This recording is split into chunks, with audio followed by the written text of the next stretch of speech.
What is up, RotoGrinders? Monster slate today in the association. As always, two different slates as far as FanDuel and DraftKings. Today, we have, 12 games on FanDuel. DK left off the last two games, the 10 o'clock games, on their slate. Toronto, Sacramento, FanDuel only. Philadelphia, Clippers, FanDuel only. You got the Paul George revenge game, first blood game. I believe they're going to play a montage for him. I don't know what kind of video they're going to show of, exiting in the playoffs at various times. But Paul George is back for Philly. Of course, Embiid still not with Philly. He got suspended for that push. We're going to see him for at least out for 3 more games. But on DK and FanDuel, we have plenty of players in and out as well that we're monitoring. Only a couple teams play tomorrow. So basically everybody's in an island game. Chicago and San Antonio play tomorrow. Everybody else didn't play yesterday, not playing tomorrow. Some midday downgrades. Do we have a frozen Bobby Gomes? Looks like Bobby is frozen on us once again. We'll see if we can get that figured out. Yeah, I'm sorry, Bobby. Can you hear me? We can hear you, but you do appear to be frozen once again. Yeah, not to tilt you. I know this is frustrating. This has happened a couple times, but yeah, I mean it's a good pose. But and we hear you just fine. So it's better than most, so we'll just keep it. Yes, for sure. We do see Chop. He is there. His mic check is confirmed. He's good to go. Chop, how we feeling about today's slates? A lot of stuff still waiting to fall. Anthony Davis is questionable, like legitimately questionable. If you watch his last game, he was toughing it out, and I'm surprised he actually finished the game. He says he was dealing with the leg. He was on the floor several times. I think he took his shoe off. It was troubling, but he's currently questionable tonight, as is Rui Hachimura, his teammate, who's gone through it. He's done he's hit every single box, I believe. He was doubtful with an illness, and he was upgraded to questionable with an illness. We'll see how that goes. Jaylen Brown, of course, still out for Boston. Sohan's out for a while for San Antonio. Your Rockets, a couple of their fringe guys are questionable, Brooks and Eason. I noted most of them. New Orleans could be an absolute disaster potentially. Zion is questionable. Did I mention LaMelo? LaMelo is questionable with an ankle, and that's the ankle that shut him down last season. And then Richards, their second center, is donezo for tonight and for a while. I guess a while, we'll see. All we care about tonight is tonight only in DFS. But yeah, Williams, of course, out. Richards is out. Charlotte is horrendous as is inside. So that'll be interesting to see how you've seen them dust off Taj Gibson. I don't know if you know this, Chop. Taj Gibson has been dusted off and playing some run for the Hornets. He must be like 37, 38 at this point. Good for him. Keep catching those checks. But, yeah, Chop, how are we feeling as far as the slate? We'll see if we get Bobby back. I saw he popped out. Maybe we'll see if he jumps back in. But as for now, your usage just went up, Chop. You ready for it? Well, we'll have to deal with it. I wasn't prepared for it, but we'll deal with it. It's all right. It's a big boy slate, because everybody got the day off yesterday for election day. A happy election, post-election day. Are you happy with the results of the of what went down last night? Or what could we? Is there a scenario where any of us could have really been actual winners last night? Think about that. Like it doesn't really bother me that much because I don't think there was a scenario where we actually, we're a winner anyway. So, and you got that going for you. I don't know what's going to happen with all I know, the Bitcoin bros are happy today. The Bitcoin bros are dancing in the street, doing the thing. So, well, that's Bobby. So maybe that's why Bobby just left. He's a Bitcoin guy, and he's like, he's cash. And Tim makes a good point in chat. Bobby's got all that money, all that Bitcoin money. You might want to get you some new equipment, Bobby. Let's cash a little bit of it. Sell 1 bit. Like not even cash 0.0001 Bitcoin and get you a whole new upgrade, new internet, new cameras, new computer, do it all. But so a lot of teams playing tonight, big slates, 2 extra games on FanDuel. I'm playing both of them. I'm gonna play a little FanDuel tonight because I like their tournaments tonight, and so it should be fun, Dean. There's gonna be. Well, there's some injuries, and there could be more. With more injuries, are going to be more chalky players. But as of right now, it's not that bad in terms of the chalk that's going to be out there. It could be worse. Like the last slate we had was 75% Bobby Portis, and he goes for like 52 points or something like 25% too low. But it's like you can't. I don't like that. You know, as a large field guy, anytime a guy is going to be that owned and he's in that good of a spot, it just sucks, man. So I can live with what we got now. Hopefully, we don't get too much crazy stuff that happens that drives the really good chalk up. So right now, it looks like a good slate. Keeping an eye on Twitter to see if any news drops, and I know people in the chat sometimes help us out as well. What's up, chat? Hit that like button. Do subscribe. Do turn on those notifications. Do all those things. Most popular play right now, currently, according to our ownership stuff, and like you said, it's fluid. Things are always changing. But Najee Marshall, you can forget Sarah, but I don't think you should forget about Najee Marshall tonight because he's going to get a boatload of minutes against the Bulls. Bulls, as you guys know, I say guys because Bobby is back. We'll talk to him in a second. But fastest pace, their defense is not particularly good, especially on the inside as well. But Marshall, not priced for his new role with the absence of PJ Washington and the absence of Lively. Lively is officially doubtful, but I assume he's not going to go. And that kind of leads us into Gafford, and that kind of leads us into how much Dallas is too much Dallas. We'll have that conversation because Luka and Kyrie also both look pretty spectacular because that matchup is prime. We got a revenge game. I don't know if it's a revenge. Kirkwood was talking about this one, but Tatum against Steve Kerr, who benched him in the Olympics for the most part. Angry Tatum. Also it's also a revenge spot for Gafford, one of his former teams. I think that was his first team, the Bulls. Denver, of course, without Aaron Gordon and Jamal Murray now against OKC, who's the best defensive team in the league by miles. But of course, if you want to pay up for Joker, like you can, you absolutely have the salary. It's not hard to do. And then all of a sudden now Peyton Watson is the guy that's popping. We're expecting him to play about 30 minutes or so. It's a cheapie. Definitely stars scrubs is like the quote unquote optimal way to go. You're supposed to like your lineups tonight. I don't think you have to tell yourself a lot of stories like, well, this guy, if this 9 things happen, this guy can play 21 minutes. I don't think that kind of stuff is necessary. Bobby, you have any overall thoughts as far as this slate? Do you agree that it's stars and scrubsy? Because that's the way I'm seeing it. It's definitely stars and scrubsy. For me, like Najee Marshall coming in for PJ Washington at 3-4. Matchup and pace looks great. So I like getting to Marshall a good bit and then getting up to some of these high value plays. I do think like the Tatum narrative is interesting versus Steve Kerr for sure. Like, I don't know. He definitely circled this game on his calendar. So I like Tatum a good bit. Interested in the Anthony Davis news. Like, I doubt he really plays. Probably bumps LeBron a little bit, I would imagine. Luka Doncic, I like him. I feel like the main studs I'm looking at currently, the 3 real big spend ups. You could always throw Joker into the mix, but I think he's 4th for me currently. I sort of expect Davis to sit too, just kind of watching the last game. And I know he has this reputation, but like he's much tougher and much more durable than his reputation. That was earlier in his career. And like ever since kind of Barkley called him out, what did Barkley call him? Like I can't remember that he gave him some kind of nickname that wasn't very positive about him always not playing. But I think he plays through some stuff just to kind of in spite. And he played over 70 games last year. Like the guy that really misses games, or at least goes to the locker room all the time, that's Daniel Gafford. He goes to the locker room basically every single game, it seems like. But he tends to come back and play.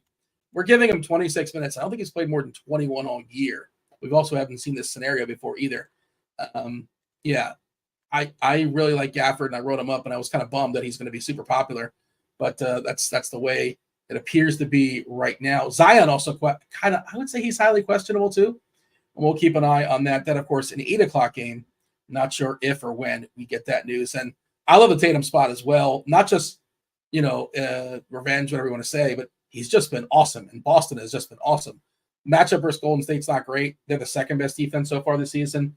But I think he can overcome it. And I think Golden State keeps it close. So he actually plays this like legitimate amount of minutes. He's not getting benched because they just shellac everybody. You got anything else big picture, Chop, before we dive in and talk a little bit of game by game? No big picture, game by game. Like, we're not doing the tiers today. Just terrible, awful stuff. We need to get a bit. We need to get a gimmick or a bit for the show. Well, I'm open to it. And if somebody in the chat gives us a good one, I like the tiers bit. I just think it's much better when it's like 6 games or 5 games or 7 games. I don't know when we're going to get that. I've looked ahead at the schedule and it's like, eventually, I think it's going to flatten out. That's the way it did last year. Bobby But gone. hopefully, that could be our new bit. Bobby comes and goes. If we like a player, Bobby shows up. If we dislike, he leaves. Yeah. Let us. Was it Street Clothes? That was the nickname. Is that what he called them? I see you mentioned that in chat. Chop. But yeah, is that what Barkley called him? Street Clothes, right? Yeah. Yeah, he did. Davis did not like that. Okay. First game, Orlando, Indiana, 228 is the total. Orlando is a 5-point dog here, 6-point dog here. And Orlando has had the worst offense in basketball, small sample size, in the last 3 games because Banchero is gone. And that team really, they stink without Banchero. It's a massive, massive downgrade, and it shouldn't be surprising. So no Banchero for Orlando tonight. Wendell Carter is also out too, which is why we saw Goga Batadze draw the start last time. Goga Batadze, by the way, another revenge game, former Pacer, Goga Batadze. Injuries on the other side. We know Isaiah Jackson's donezo for the year. Bummer for him. We have Wiseman, 2 of their bigs done for the year. Nesmith is out, and Nembhard is questionable, at least according to the 4:30 injury report. Has something changed? If something has changed, I'm happy to update it, but that's the last I saw. I mean, if this game stays close, if you think that the Orlando can score, it's probably because Wagner. I think that Goga is an interesting pivot off of Gafford. If you think he's going to play 25 to 30 minutes, which is possible, it's also possible like Mo Wagner just comes off the bench and closes. Turner's pretty interesting too. They got to give him a couple extra minutes just because they're a little bit thinner now as far as their bigs. They're back. The only other big essentially is Toppin, like OB. We'll play some backup 5. Essentially, that's all they really have. I guess they got big Pascal backup 5 also when he's not playing the 4 from the start. What do you got here? Pacers, Magic, Chop. Yeah, it's Indiana still, even though Banchero isn't there, they're still in a tougher spot defensively for them, on offense. Again, I guess a tougher defense, and so there's not a lot I love on that side. If Andrew Nembhard gets ruled out, then I think that now we open up some value, and that would be a good thing. Actually, I was on I'll always play Miles Turner in tournaments because he has upside, and now he's got a little bit more cleaner path to some minutes. He had a big game in Dallas before the break we took there, and but that could have been a narrative thing too because he's from the area, so maybe he just had a big game. But so I'll always play Miles Turner, especially with these injuries. Nembhard being questionable, if he's in, then it does, nothing changes. But if he's out, then obviously I could take some more value plays from Indiana. Not in love with anybody else. McConnell, who would get an upgrade for you? Yeah, I'm not maybe sure if there's anybody McConnell really pushed up. I mean, just enough, just enough with a cheaper price. A McConnell on FanDuel is pretty cheap. I could go that route. Orlando's the side, you got some pieces here. Gogo with a nice price tag. I can go that route. Franz has not done it this year. He's not done it, but we know he's got it in him. For a couple of games. We're going to give him credit. We know he's got it in him, and he's got Banchero out. Eventually, he's going to drop like some GPP winning games, and I'm going to be on it because I'll be on him. And Jalen Suggs has played great. Absolutely wouldn't fault anybody for playing Suggs, even at the increased price tag. Yeah, if this game stays close, he will be a big reason for it. He actually projects pretty well. I was thinking about betting the Pacers here just because of Orlando being so bad without Banchero, but I resisted for now. Is it just 5.5?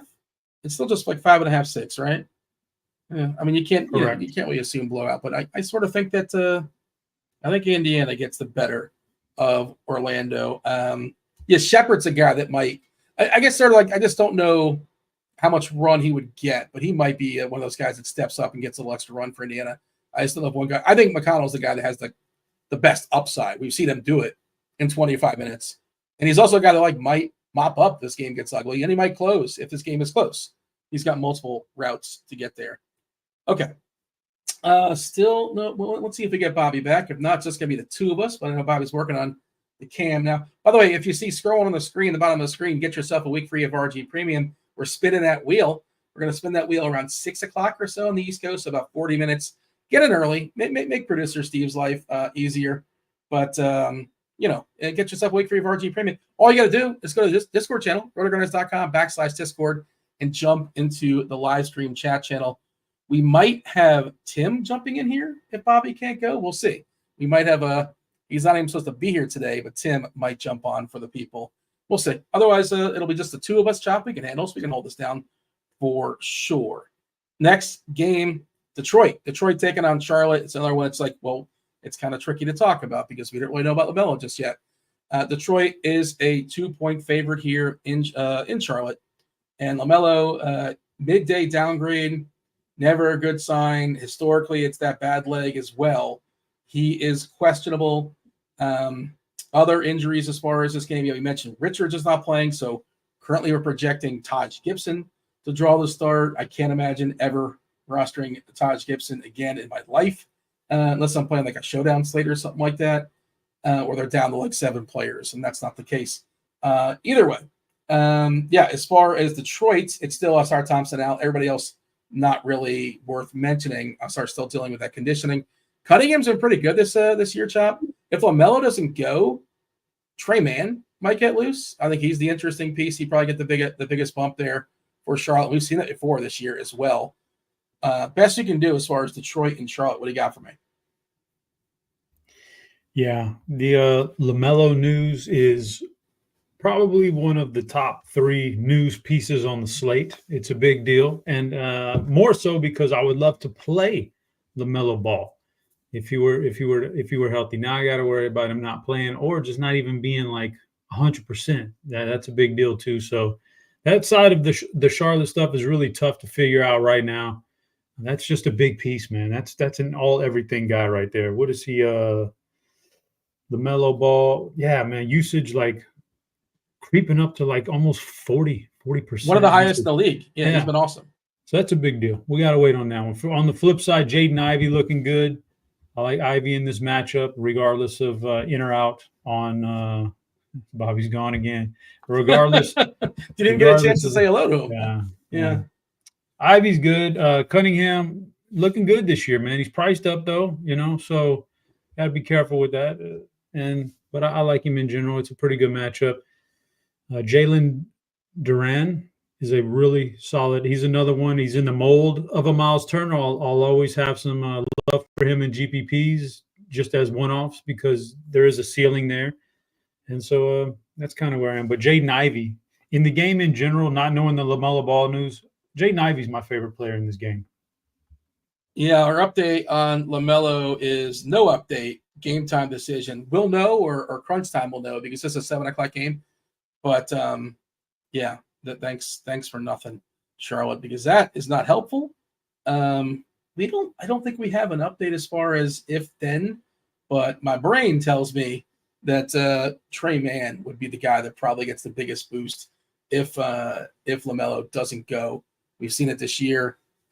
He's done pretty well. So yeah, Duran, I like the Duran call. He's tough because he's volatile, right? There are some games where he just disappears. He gets his 3 quick fouls, but this does feel like a good spot. Even at 29 minutes, it feels, we know about bigs against Charlotte historically, and I guess Taj is probably an upgrade defensively than Richards, but he's not somebody that's going to get you in foul trouble either, like on the offensive end. I wouldn't think, right, Chop? He's kind of small too for a center. Duran should really overpower him, to be honest with you. Duran's really strong. 21, he's still pretty young, right? 21, 22 or so. Yeah. I think he was the youngest player in the league last year, or one of them, if I'm not mistaken. I like that call. It's just, the centers are tough, but as a pivot away from, Joker or Gafford, Goga, I think he's definitely in the mix as well. All right, let's go ahead and jump to the next game here, Chopper. It's Golden State. It's Boston. Fun game to watch. 229. Boston expected not to blow out the Warriors. They're only 6-point favorites here. We did kind of allude to it before. If Tatum is a little bit bitter about not playing some of the games in the Olympics, Steve Kerr, of course, was the coach there for America, and there was some DMPs, and I don't think he ever really said anything. Of course, Jaylen Brown can't play. That's the real bummer. He was left off the team. I don't know if Kerr makes those decisions or USA Basketball or whatever, but he didn't seem very pleased about not getting selected. We saw Cornette go to the bench last game. Queta drew the start. We're projecting that once again with Horford at the 4. We'll see. Kind of stay tuned on that one. But, I don't know if you were on Cornette and you had to get off from there at the last second last time out. But I'll tell you a funny story. Go for it. That was a Monday night, and we were doing the Monday night pre-lock show for football. Yeah. Yeah, and TJ goes, we're just mid-show, man. Can't do nothing about it. He goes, oh, Cornette's not starting. And I'm like, oh, shit, I got all the Cornette out there. It's, mid-lock, mid-show, man. It's rough, Dean. It's a rough life being a host on these shows, man. It's rough. It is. Yeah. I mean, you could be digging ditches. It could be worse, Chop, That's good for you, man. It's good, hardy manual labor, Dean. I don't besmirch the ditch diggers. Not besmirching. What's wrong with ditching ditches? I'm saying come on. I very much appreciate those that do it. I'm saying that's tough. Like that's actual real work. We're working, but like in air quotes, right? We're doing work, sure. But now you're bashing us. I don't know where you're unreal. Going. This is a little bit weird. Tim, I was going to just be excited that you're here. I was happy you joined, and now you just come out of nowhere with a chair to my back. You too, birthday. You too, Tim. But I am happy you're here. But despite the fact you're attacking me right out the gate. But did you, out of curiosity, did you have any big takes, anything different as far as Orlando, Indiana, Detroit, Charlotte? We're on Golden State, Boston now.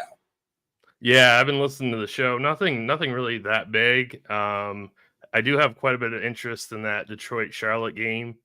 I was looking at their pace numbers, though. Like neither one of those teams are playing at that fast of a pace. So if that game's getting a lot of attention, it might be a good idea to fade it. I know Cade showing up with quite a bit of ownership, but this ball situation makes that game pretty hard to assess right this second. So we'll have to wait and see about that ball news, because I do love Trey Mann if ball sits for sure. Yeah, it's a check back for sure. And I would imagine Mann would probably be projected for, that's not my lane, but probably at least 30 fantasy points. I would say it's like a median projection, and that might be too low. We'll see. But that's definitely worth noting, and we'll circle back. And if we don't circle back, of course, crunch time, they will circle back because they take you guys all the way up to the bell, all the way up to 7 o'clock on the East Coast. Golden State, Pods, by the way, downgraded to questionable. Podzemski, they're just a super annoying team that plays too many guys, and nobody plays more than 30 minutes. Steph doesn't even always play 30 minutes, and, they just like their 11, 12-man rotations. So I don't really like the Warriors as a general thought here, Tim. Is there any Warrior? It's a terrible matchup, Dean. I mean, assuming Pod sits, even it doesn't really matter. Do you know why Curry didn't start the second half of the last game?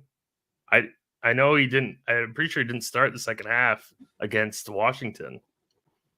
I thought it was like Peyton that didn't start the second half. I know Peyton did. I thought it was Curry. Also. Maybe I'm wrong. Either way, I don't really care. I guess it doesn't matter. I don't have any interest in Golden State in this matchup.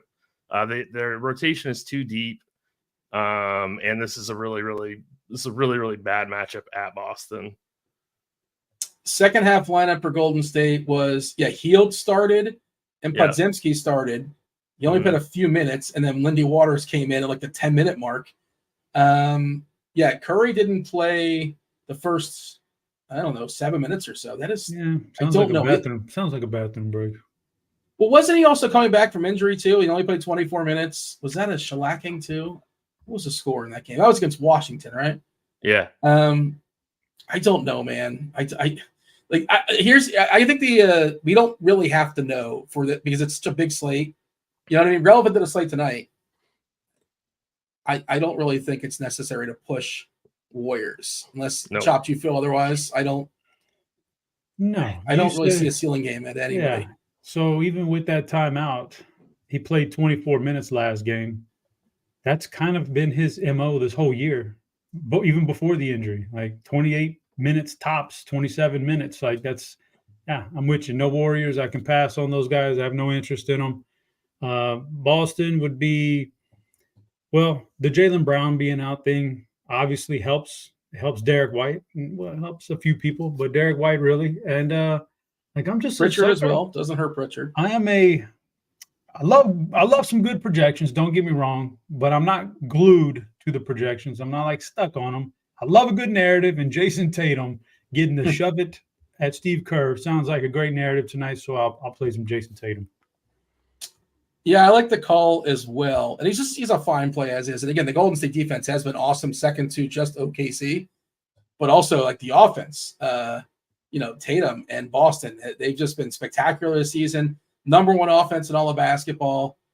Defensively, let me see. This is hold on a second.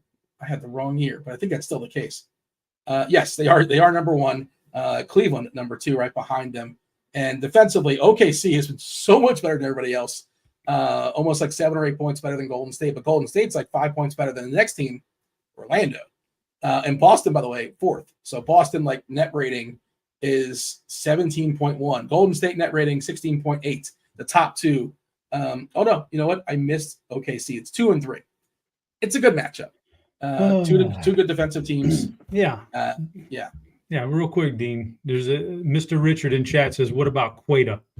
So I would say my personal. You can. I'd say, first of all, wait and see if he's for sure starting, because maybe Cornet goes back in there. If he's not in the starting lineup, obviously don't play Queta. If he is, I would expect that last game against Atlanta, which was a really good matchup, is kind of like his ceiling right now. And if you're happy with that, that's fine. But I think on today's slate, I don't think I'd be happy with that. I want a little bit more upside. So I'm personally in large fields like that. Like he's saying, I'm not on Queta, but if you're cool with a pretty decent floor, if he's starting but not much of a ceiling, he's fine. He's 3-2 on DK, but center and center only, and there's the opportunity cost. So, yeah, Tim, what do you got as far? I don't hate him as like a salary saver, but he kind of has to get you 26. Like 18's not going to cut it. You can't. 18's not going to do it. I ran Sims before I hopped on the show, and I was getting to Queta. He's my 16th highest owned player, which is actually really, really strong on such a big slate. So I really don't mind Queta, assuming that he starts. I love Derek White. I bet his over PRAs at 28.5. Same thing I did his last game. He gets like an 8 or 9% usage increase with no Brown or Porzingis on the court. So I absolutely love White today. He is I don't mind Chop's, narrative thing either. I'm getting to a lot of Tatum in Sims as well. So these Celtics, White, Tatum, Queta are all simming extremely well. But my personal favorite would be Derek White. Tim, do we like Tatum? Oh, go ahead, Chop. Tim, when do we get NHL Sims? I'm the wrong person to ask that question. I have no idea. Is it a big slate for it? No, it was a big slate last night, so it's probably not that big right tonight. It's just a 3-gamer. Yeah. Hockey's Saturday, Thursday, Tuesday, right, Tim? That's generally the big. Yeah, that's generally the biggest slates. Yeah. I was just going to ask, if we lose Davis, Chop, do we prefer LeBron or Tatum? Oh, that's a good. I'm thinking the same position, similar positions, right? Yeah, just a 1v1. Man, that's a good one. Like it's you're losing price, LeBron. Man, that's a good one. I couldn't even begin to haven't broke down that one, 1 versus 1 right there like that without Davis. That'd be super interesting. I'd probably still lean towards Tatum just a little bit, but that's really close.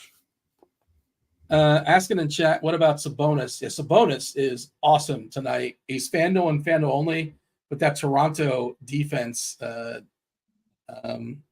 defense is probably they're going to try to stop him. They're not. Toronto is pretty horrific defensively this year, so I think Sabonis is an awesome play. Not on the DK slate. Well, speaking of the Kings, Kevin Huerter officially ruled in. So no McDermott nonsense or whoever, whatever else they're going to throw in there. Did they try Dougie the second game, or was it just that one? I think they went with Ellis the second game. They finally gave Ellis the start. I think so. I'm pretty sure it was Ellis that started the next game. But okay, let's move on. By the way, you had the Sims open, Tim, and we can kind of bring that up. We can talk about that real quick. You were talking about centers. I'm curious, centers. Is there anything interesting you noticed from the Sims? Because you absolutely have the salary for Joker. Gafford's going to be really popular. I think guessing his minutes is kind of tricky tonight because we know he goes to the locker room all the time. He falls apart all the time, but he tends to come back most of the time. He doesn't really close. That's because Lively closes, but Lively's not playing. At least he's doubtful to play.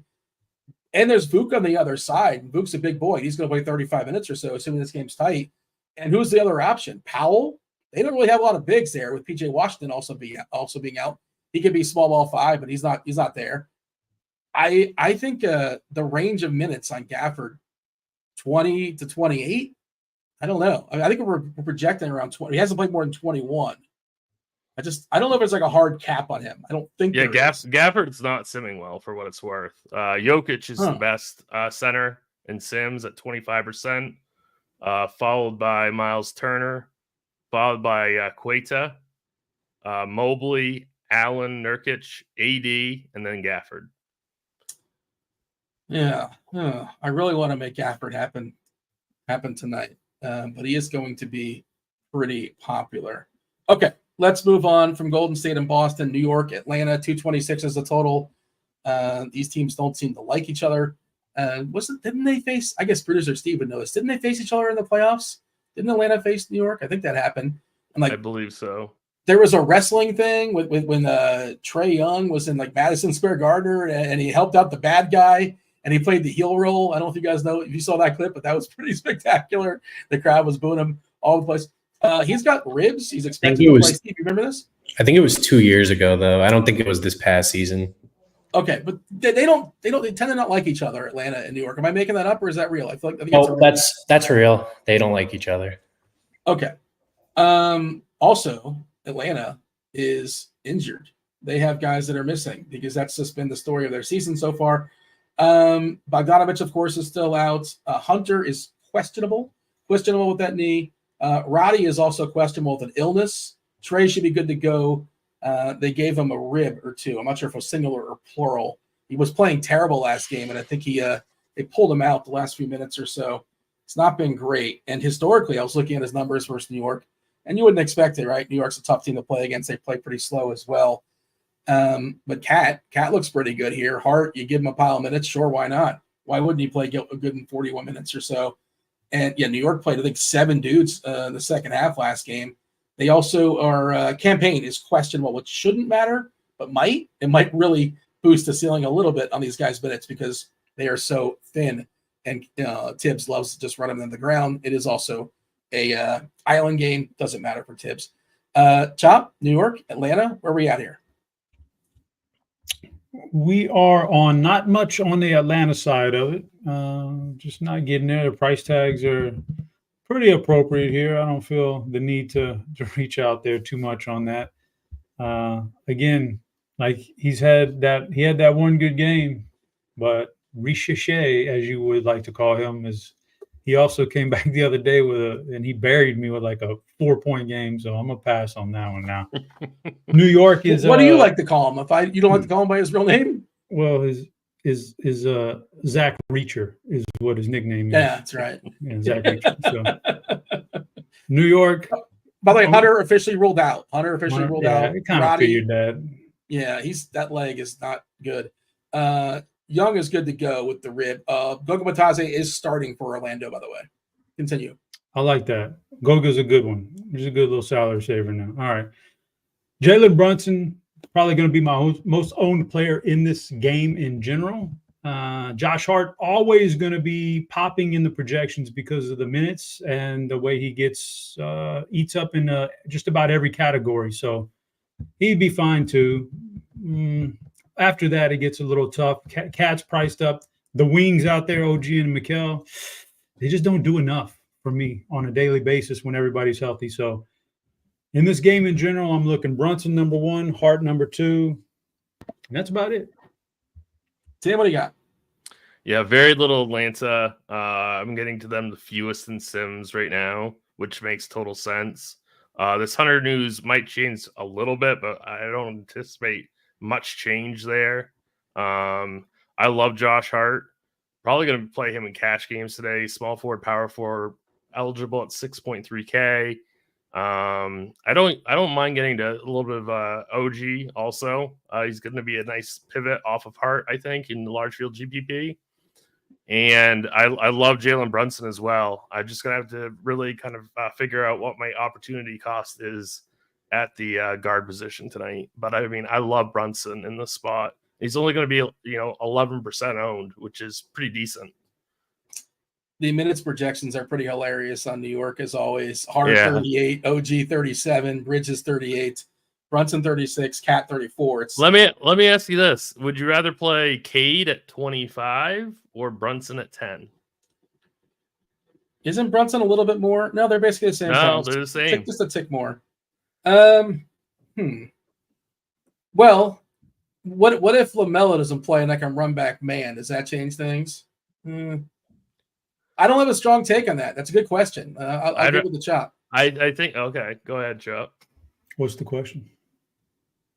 Would you rather play Cade versus Brunson? Cade or Brunson? Brunson's going to be half the ownership as Cade. Just in a vacuum. Brunson against Atlanta, man. Yeah, probably Brunson against Atlanta. That's what I think too. So I mean, if that ownership is going to be directionally correct, I'd rather pivot to Brunson. And Payne's 14 minutes. Like if he doesn't go, Brunson might play 38, 39, maybe. Right. You really can't project that, but that is their rotation. Tibbs is out of his mind. He doesn't care about he's not thinking about the playoffs. He wants to win today, and that's it. They'll figure it out going forward. Did I mention Roddy's available? Roddy's available for Atlanta.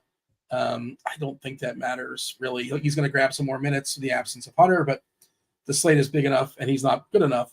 So that's not for me. Okay. By the way, 20 minutes. We're going to go ahead and spin the wheel. We're going to give away a week free of RG Premium. Do jump in the Discord channel, RotoGrinders.com/Discord. Producer Steve has a post. Just hit the avatar next to the post and he will take your name and throw it on the wheel. We'll spin that wheel in about 20 minutes. If you don't want to win RG Premium, you just go ahead and buy it. You can do that too. This is the busiest time of the sports calendar, which means it's the perfect time to sign up for RG Combo. For a limited time, get your first month of combo access for just $79 and change. That's just $5 more than NBA Premium. You like NBA, you're watching this show, you get everything else for just $5 more for the first month. Football, baseball, basketball, hockey, NHL. The NHL, that's where it's at. Tim, should I ask? I didn't ask. How did the 555 go for you last night? I'm guessing you didn't win it? Or I didn't win it, but I profited. Despite the fact that it had like 40% up top, right? Wasn't it like heavily overloaded up top? It was a very, very bad pay structure. But yeah, I made like 3x my money. There you go. I see that. Yeah. Congratulations. I'll take it. Yeah. First was like 100K or something like that. It was a big 200K. It would have been a really good payout structure if they did 100K, but they had to do the 200K. Because people are like, I would enter this, but who wants 100K? That's for the birds. What's even the point? Right. 200K. All right, let's go. Here we go. We're going to play this for sure now. Exactly. All right. San Antonio and Houston, 215. That is not a very sexy total at all. 215 is the total. 6-point favorite is Houston. Jeremy Sohan is out for a while. I think he's got a thumb, so he's not going to be giving it a go. Unfortunately, we're expecting Champagne to draw the start.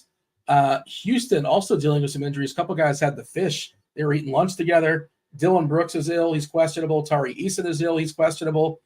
We saw Şengün break out. Chop, man. I just didn't do it, man. I was thinking I knew nobody was going to play him last game, and you knew he was going to have a breakout game. We're waiting for him. They paid the man. They paid the man his money, and they were benching him in the fourth quarter for a variety of reasons. Also, do they play the Spurs every other game this year? Just like the 9th time they played this season? Unfortunately, this is the 3rd meeting already, and I think it's the last one. So, unfortunately for guys like me who would love to catch a Rockets game in San Antonio, they already used them up during football season. I like to catch my basketball stuff in person when football is over with. But so, yeah, they've already played 3. But I think this is the last one of the year already. So, you got that. But famously, you went to the game by yourself last year with not taking the family, right? Wasn't that a story? I took my wife.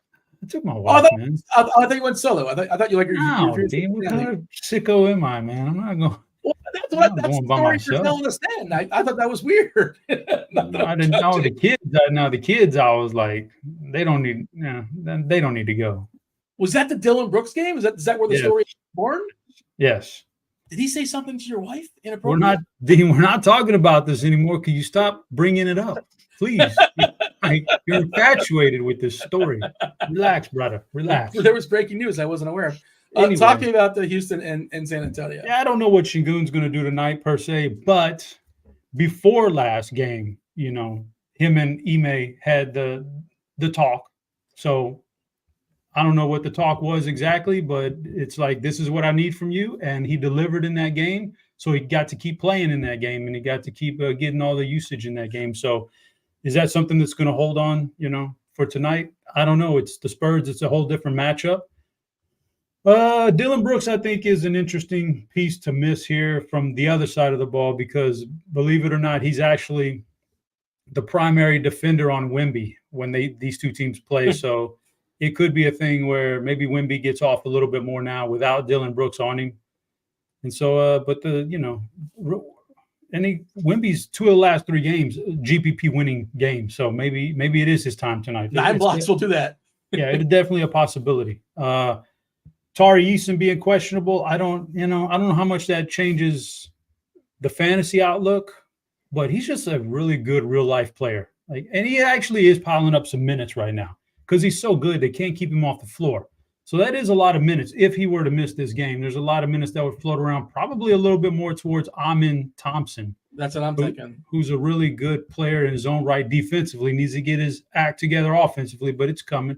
So he'll eat up some things right there if Tari Eason misses.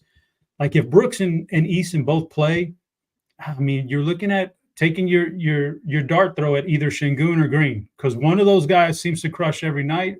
They don't both seem to crush on the same night ever, hardly. So if everybody's healthy, that's what you're looking at. If guys miss, then you can go those other routes. For the Spurs, I'm gonna get a lot of Stephen Castle tonight with the Sohan injury and the other stuff that's going on with the Spurs. I think Champagne. Pop's still not there, right? Pop's no, he's hurt, man. Like he's something wrong with him. So yeah, that's gonna be for a while, or I guess it sounds like it's an extended thing. So, but yeah, I think Stephen Castle seems to me like out of Champagne and all these other guys, he seems like the guy who would have the most upside if he hits his rhythm in a game. So I'd go Stephen Castle here for upside in GPPs.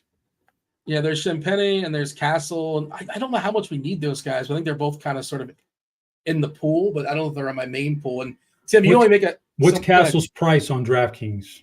He's 4K. Oh, he's 4K, yeah. 4K. So he's really cheap on FanDuel is why I'm getting a lot of him on FanDuel. What is he on FanDuel? Like 3.5 or something? 3.6? 3.9, but adjusted to the That's really good. That's really good on FanDuel. Yeah. If anybody's ever, as a general rule, as Chops League, if you're cheaper on FanDuel than you are on DK, you're probably a bargain, or you're very heavily priced on DK. He's a good play on DK as well. We have him projected for 25 fantasy points in 27 minutes. So at 4K, you'll take that all day. Yeah, I mean, will you take that though? It's not going to blow your team up though. Is that going to win it for you though? Here's the thing about Stephen Castle. Like he has the ability to have a massive spike game because he is a defense first player.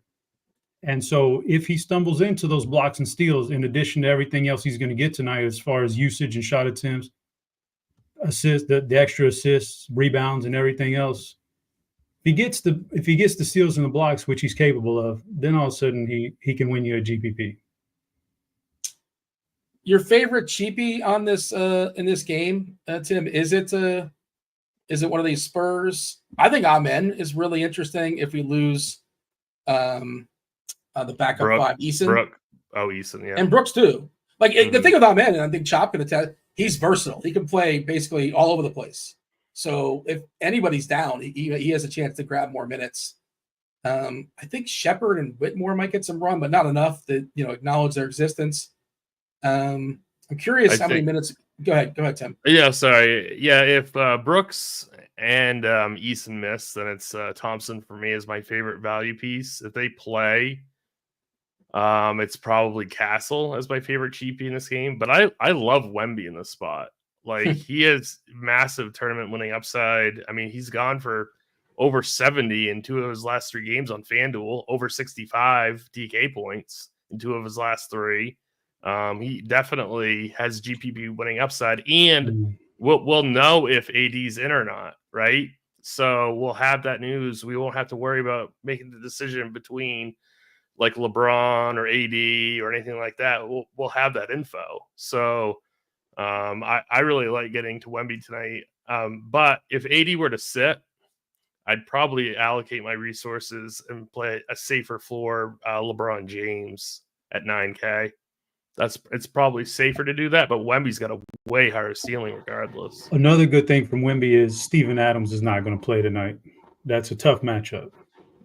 When is he going to play, Steven? Has he played this season? He's played plenty of games this season. So well, not a lot of minutes though. But yeah, they don't. I guess they really can't unleash. There's no reason to unleash him, I suppose. He plays. But if he plays, he blocks Eason. I think he plays some valuable minutes. He can set some picks. He's a really good real life player. Like he's not gonna do anything for you anymore. Can't shoot. Yeah, but he can rebound offensively. Sets great picks. Pretty darn good defender. He's a good real life player. He's a winner. Top 5 toughest guy in the league, Steven Adams. He got if you're looking at guys, longest guy. And Tim's familiar with this from the NHL. There's certain guys you don't want to see in that dark alley, right? I think Steven Adams is up there on that NBA list. They used to call him Goose back in the day in hockey. A lot of the NBA guys are just fake tough guys. I've been around basketball players my whole life, like out there on the playground. A lot of those guys are fake tough guys. Steven Adams doesn't strike me as a fake tough guy. Who was the guy he picked up? Like it was like was it Rudy Gobert? Where he picked up a guy and just moved him like 5 feet a year or 2 ago? Maybe it wasn't last year because he broke his back or something like that. But there was a clip where he just literally picked up a dude and just moved them. Like NBA players are big, and Adams is that's not a thing anymore, right? In hockey, Tim, the goons are kind of sort of gone for the most part. I mean, they're not the same as they used to be. They still exist, but it's not the same role, so to speak, as it used to be. Yeah, you still have to be able to skate now. Before, they didn't necessarily have to be a good. Yeah, but some of these fourth liners even nowadays are really, really slow. So okay. I mean, they still do exist. They are a dying breed, though.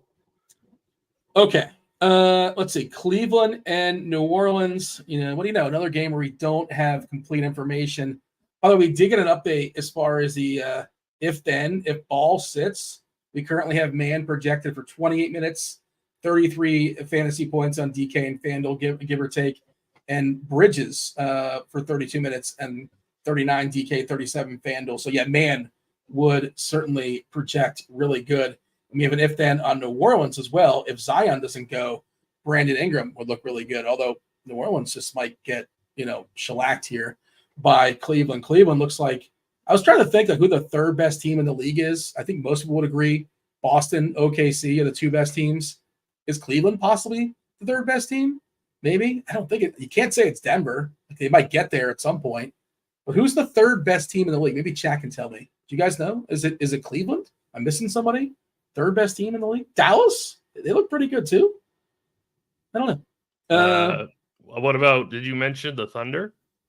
They're 1-2. Yeah, they're 1-2 with Boston. Okay. I would say for me, like right now, it might be Cleveland. I think ultimately it's probably the Knicks. Maybe. And I like the way the Suns are. I like the way the Suns are playing this year. They actually got a guy who can give them a little point guard. I mean, I don't know. A steal. Jones. He signed basically in the promise that he would get the start, and I think it's a showcase deal, right? A couple $1 million. I think he's always one of the best backup point guards in the league, but yeah, and they changed coaches and they're not blowing it in the fourth quarter every single time either. But yeah, the Suns, I think, are a team that'll be in the conversation. But I think I would have Cleveland. Golden State being thrown out as well.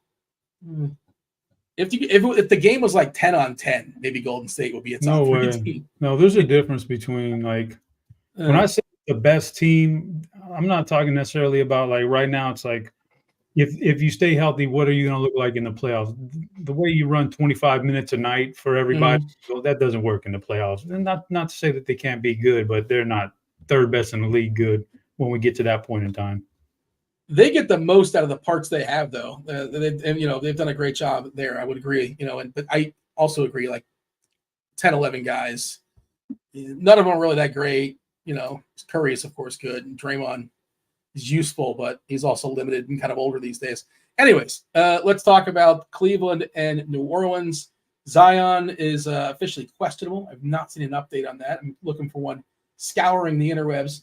Jose Calderon, midday downgrade. He's got an ankle. Jordan Hawkins, he's also got a back, so he's questionable.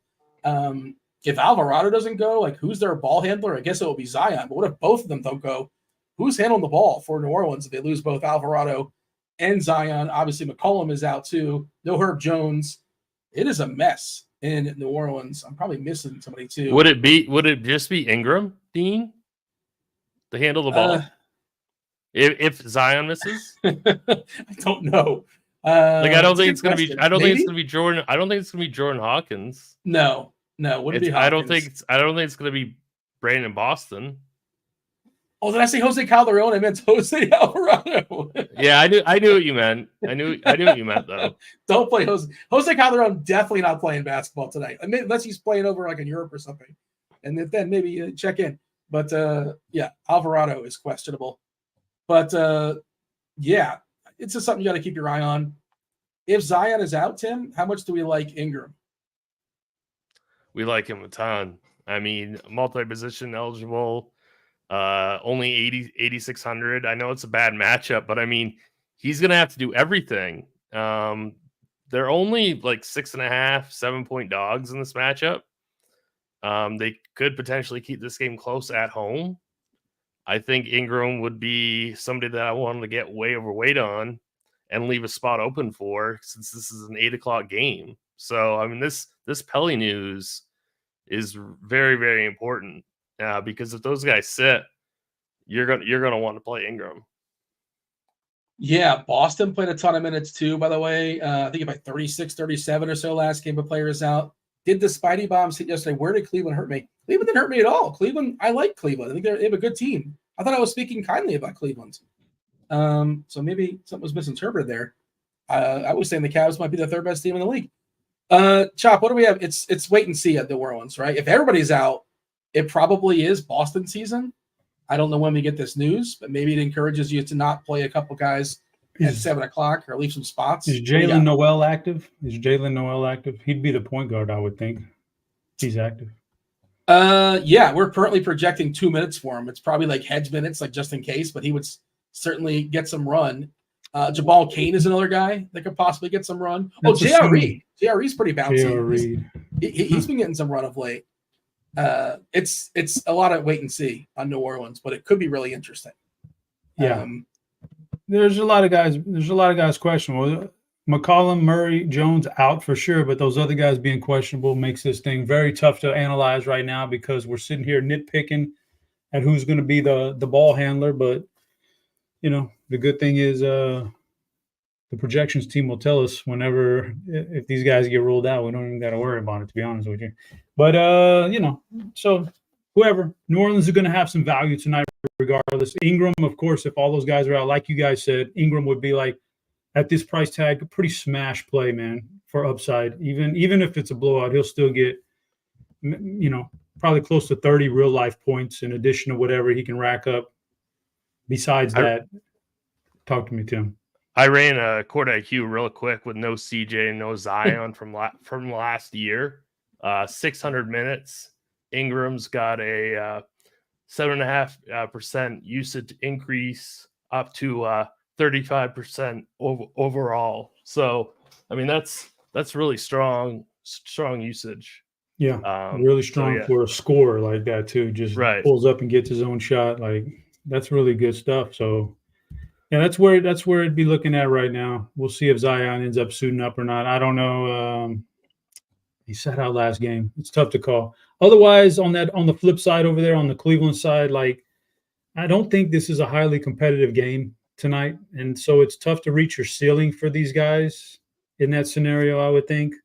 And they're all priced, as if you need them in a GPP to kind of get close to that range, and I just don't know that they do. So I'm not getting a lot, but the cheapest one for me on FanDuel is Darius Garland with a really good price tag. So I could play some Darius Garland because it's not going to take much. It's take a lot more for Mitchell and Mobley and Allen to reach their ceiling than Garland. He's going to be popular over there. You alluded to it's a good price on FanDuel for Garland. He's 6'6". We're seeing current ownership right now around 25%. That's as of 5 minutes ago. As always, understand this stuff is fluid. This stuff can change when the news flow changes. Anything else of note here? On DK, nobody's really popular on Cleveland. Garland 10, Mobley around 10, Allen around 8 or 9. I would also mention Zion if he's out. Misi's not completely bonkers. You're going to need some size against this Cleveland team. And, he's handsy. They have Tice as well. But, Misi's he can rack up some blocks if nothing else. A pivot against those other 4K guys. I think we're currently projecting around 24 minutes for him. Maybe gets a couple extra if we lose Zion. But again, that's a big if. It's pulling up to see if we're getting any news. Nope, no news. Maybe we get something at 6 o'clock. Speaking of 6 o'clock, we're going to go ahead and spin that wheel. By the way, hit that like button. If we get to 100 likes, we'll spin the wheel twice. I don't know where we're at right now. Giving away a week free of RG Premium, of course. I think it's too late. It's probably too late to be added to the list. We gave you the warning before. Cannot wait to the last second to get yourself on the wheel. Steve, you want to go ahead and give it a whirl? And where are we at as far as likes? Are we going to spin this thing twice or not just yet? No, we're only at 52. Really poor showing today.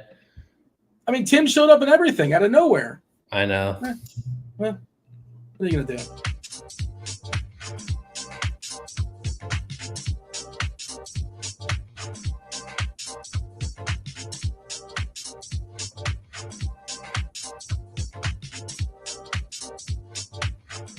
GRS 12. All right, you're going to slide in. Did we get a bump here, or it's not even close to 100? We're just going to get at. Looks like we're only at 75. It's egregious. It's insulting. We do appreciate y'all playing. And Steve will slide in and hook you up and get you a week free of RG Premium. There are 3 more games on the main DK slate, 2 more games on the FanDuel slate that if we don't cover, we might give some general thoughts on that. But, of course, Crunch time coming in about 15, 20 minutes or so. They will knock it out. Another game with stuff up in the air. Welcome to the association. The Lakers and the Grizz, 232, high and tight. Memphis is a 1-point favorite. Anthony Davis, legit, hurt himself last game, played through it. Like, he went to the commercial break. I thought he was going to go to the locker room asking for help, taking his shoe off, looked like. And no, he played through it. He's tough. He's tough these days. But he is questionable with that heel. Rui Hachimura, he was doubtful earlier in the day with an illness. He was upgraded to questionable. So keep an eye on that. And then Memphis, good Lord. Bane, J.G. Jackson. We might get the Nard dog. He's questionable. Luke Kennard is questionable. Conchar is doubtful. Of course, Smart is out.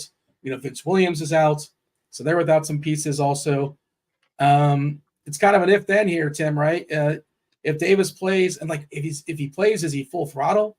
I don't know. I think he'd be full throttle if he plays. Okay. There's no reason to throw him out there. He's not. I don't think. Yeah, unless they just maybe call it off and say, you know what, let's. I mean, who knows? We'll see. But that's kind of where I'm at too. You just have to assume he can go. If he doesn't play, I know we have an if-then for set up for that one as well. I don't know if we're going to dust off like Jackson Hayes because we have other options, right? Do we have one set up for Davis? I thought we did. Yeah, we do. Well, LeBron would just be awesome. His projection would be in the mid-50s. Austin Reeves would get a little bit of a usage bump, so he would look really good. Russell would look good. And Jackson Hayes would get a projection, 26 minutes, around 26 fantasy points, so maybe he could be useful. I would also say Edie would probably be better if Davis doesn't play. Mm-hmm. We saw he pummeled Brooklyn. So mad at myself. And that's the last thing I said in the last show. It's like, yeah, Edie against this Brooklyn front court with nobody tall. I bet the stupid JJJ over rebound prop too, and he missed it by the hook when I should have just bet Edie. That was so bad on my part. But yeah, I don't know. Edie would be a really good play. I do like Edie quite a bit if AD sits. This game should be really, really high paced. It's a 1 point spread. I still think Ja is going to show up with a big game here really, really soon. This could be it. He's only 9,200. I think he's a 10K player. So I think Morant is a fantastic GPP play. I think Edie is a fantastic GPP play, especially if AD is out. And then run it back on the other side with LeBron if AD is out. If AD's in, I think you could play AD. I don't mind Austin Reeves also. I think he's a pretty strong play as well. Are you guys doing anything as far as like breaking ties? Like Detroit, Charlotte plays 7 o'clock. Orlando, Indiana plays 7 o'clock. I don't know if I need. I mean, if Ball's out, I think I'm going to play Trey Mann.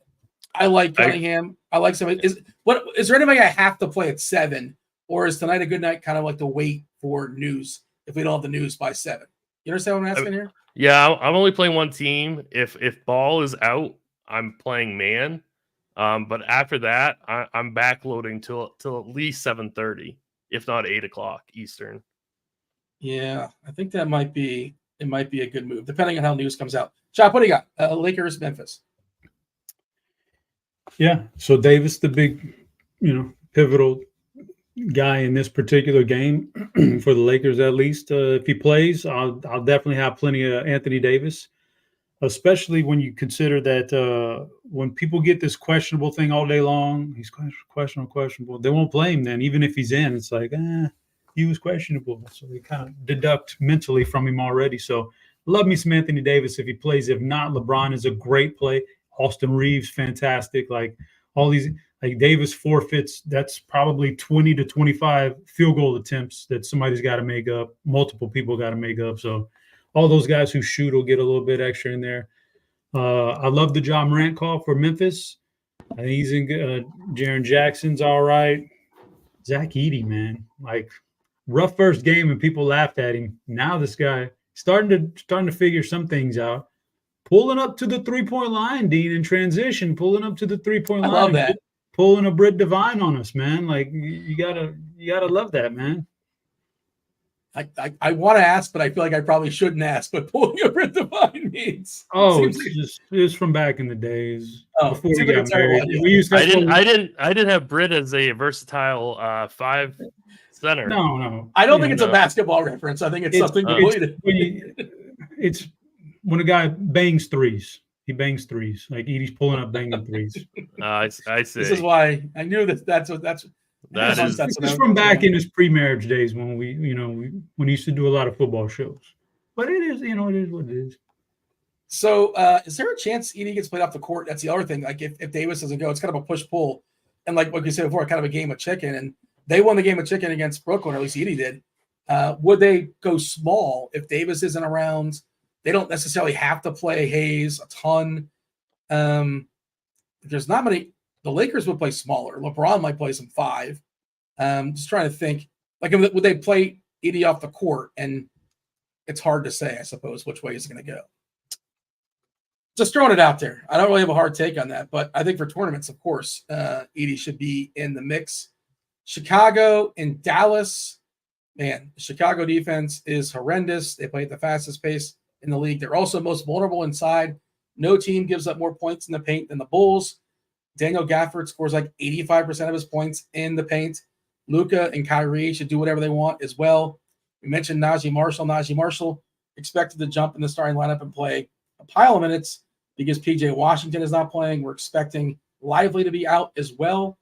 Levine is a question mark on the other side for the Bulls.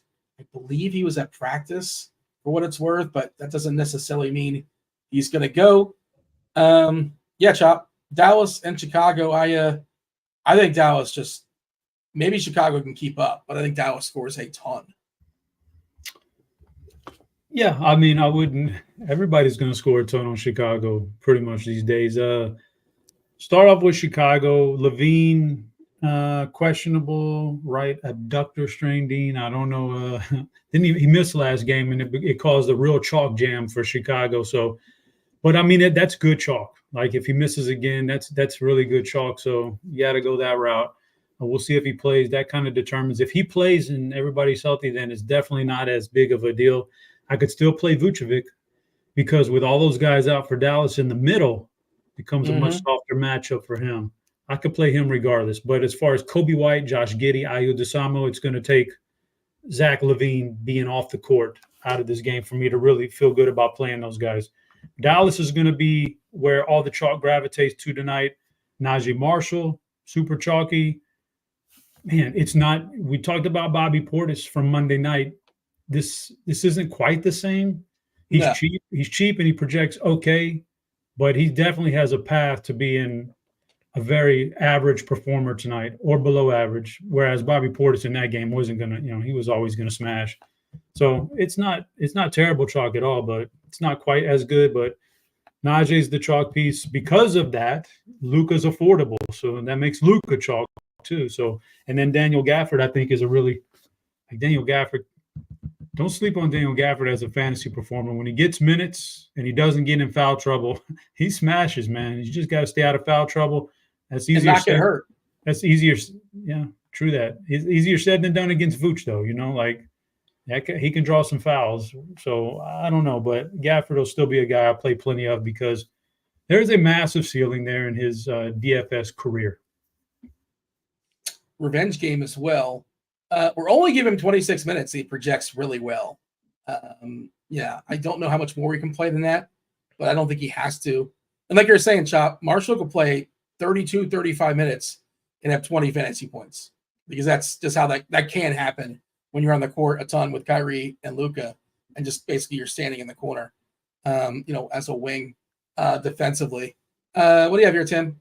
Are we eating the Marshall chalk? How do you feel about Luka, Kyrie, Gafford? Are you a fan of Dallas? And then feel free to touch on Chicago. I like Chop's call. My favorite play on Chicago is Vuk because I think they're going to be vulnerable inside. Of course, Vuk can bang threes as well, but I just wish he was in the center. Ball is in. Okay. So Nice. so I'm going to be backloading Punt to at least 7:30. I mean, at least because I'm thinking about playing Brunson. But I'm probably going to backload all the way to 8 o'clock now because my two favorite games on the whole slate are this Lakers-Grizzlies and this Bulls-Dallas game. So I love these two games. I want to build into these two games. Wouldn't shock me to see 2, maybe 3 of these Dallas players be in the optimal winning GPP lineup tonight.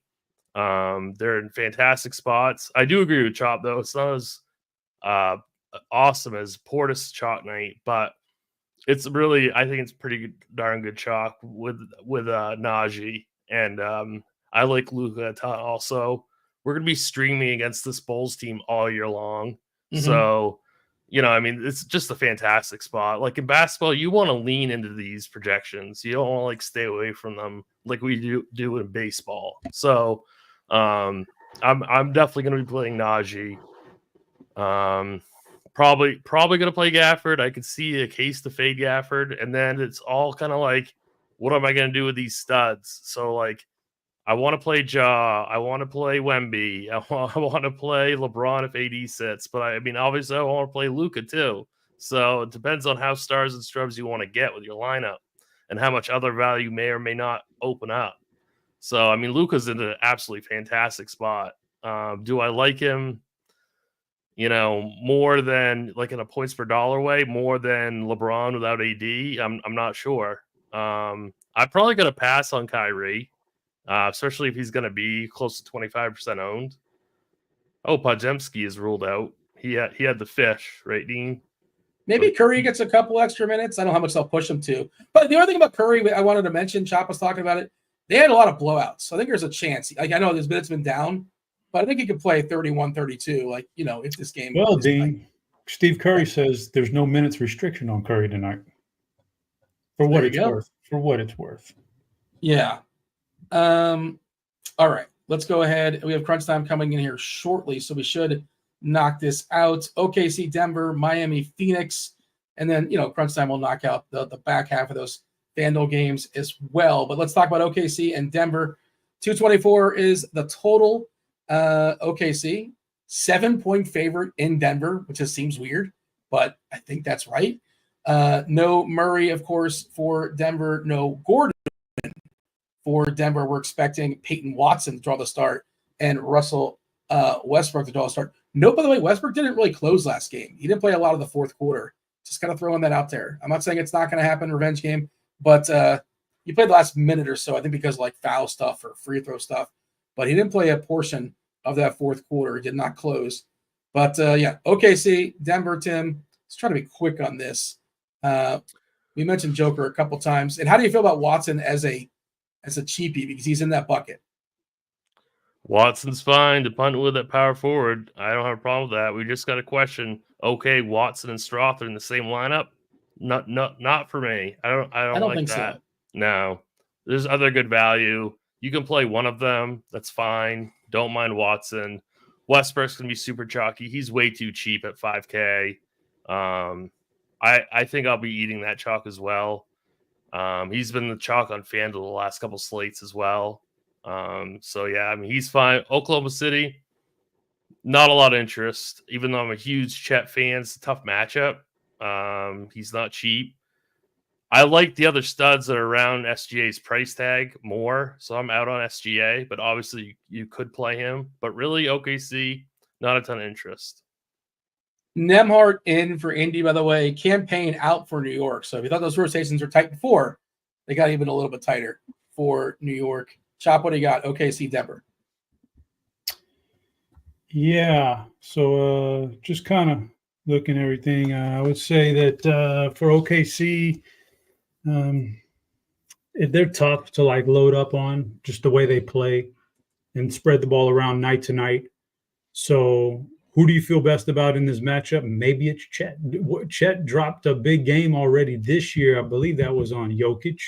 Mm-hmm. And when you check his games from last year, that's not the first time he's abused Jokic. So maybe it's a matchup thing. I don't know. So maybe Chet's the guy in this matchup you want, but Shea's priced, way up there, and he's always good, but I don't know if you want to go that route. Peyton Watson will be okay if cheap enough. I would prefer Russell Westbrook. Obviously, Russell's a little bit more, but I kind of like Russell.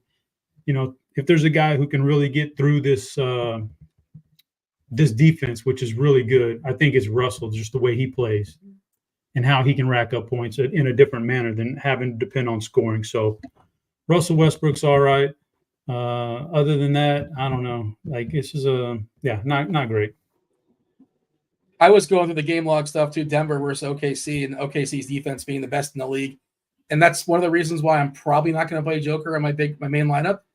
Love him. I still might, but like if he puts up 60, I'm okay. If he puts up 80, then I'm in trouble possibly. I don't think he puts up 80 tonight. He might. He certainly might. But that Thunder defense, I really respect it. And he's got to put up a monster score to get there. Pizzas in chat is asking about Dennis Schroeder. Is he a good play tonight?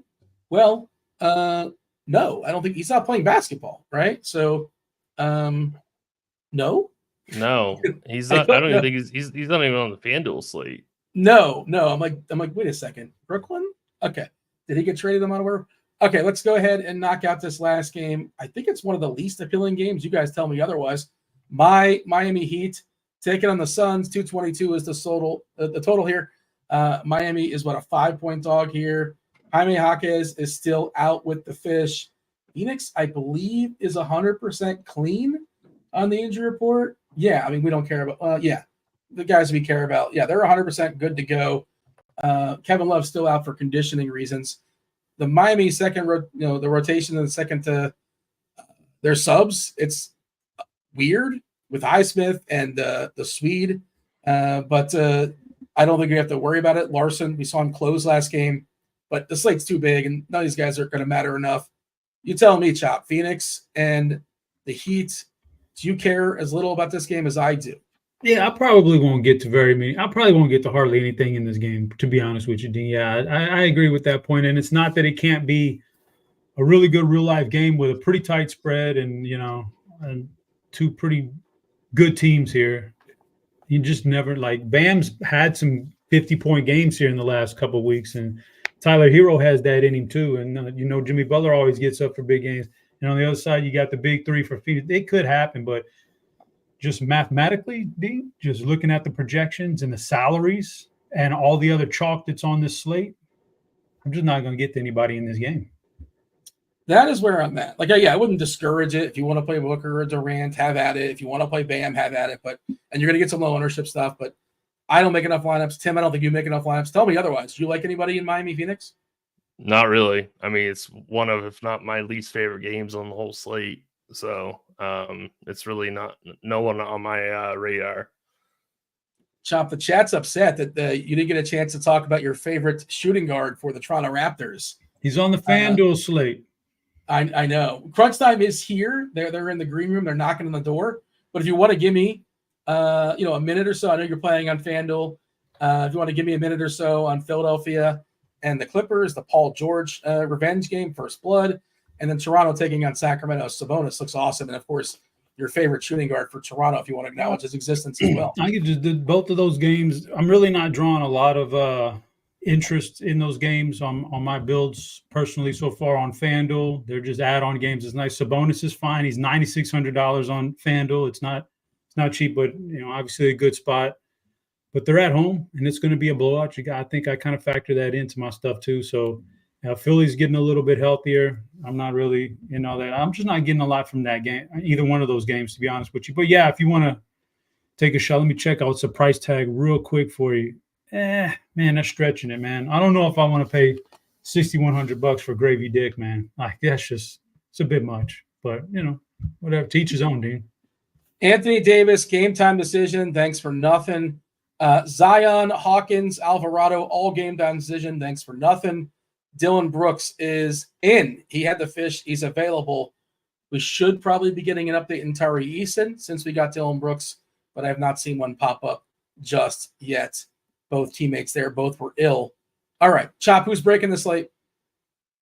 God, Dean, there's so many options tonight, and I don't want to go with the low-hanging fruit, of Jason Tatum or something like that. So there's two guys that are cheap that I'm going to be playing tonight that I really think could break it, Dean. I'm having a hard time deciding between the two, but I'll go for Daniel Gafford. The price tag is cheap. I know what kind of upside he has. 35% owned Daniel Gafford. Oh, is that too much? You can answer. You're allowed to answer however you want. I'm not looking at ownership. I have no idea. How about Stephen Castle? Is Stephen Castle low owned? Less owned than we need.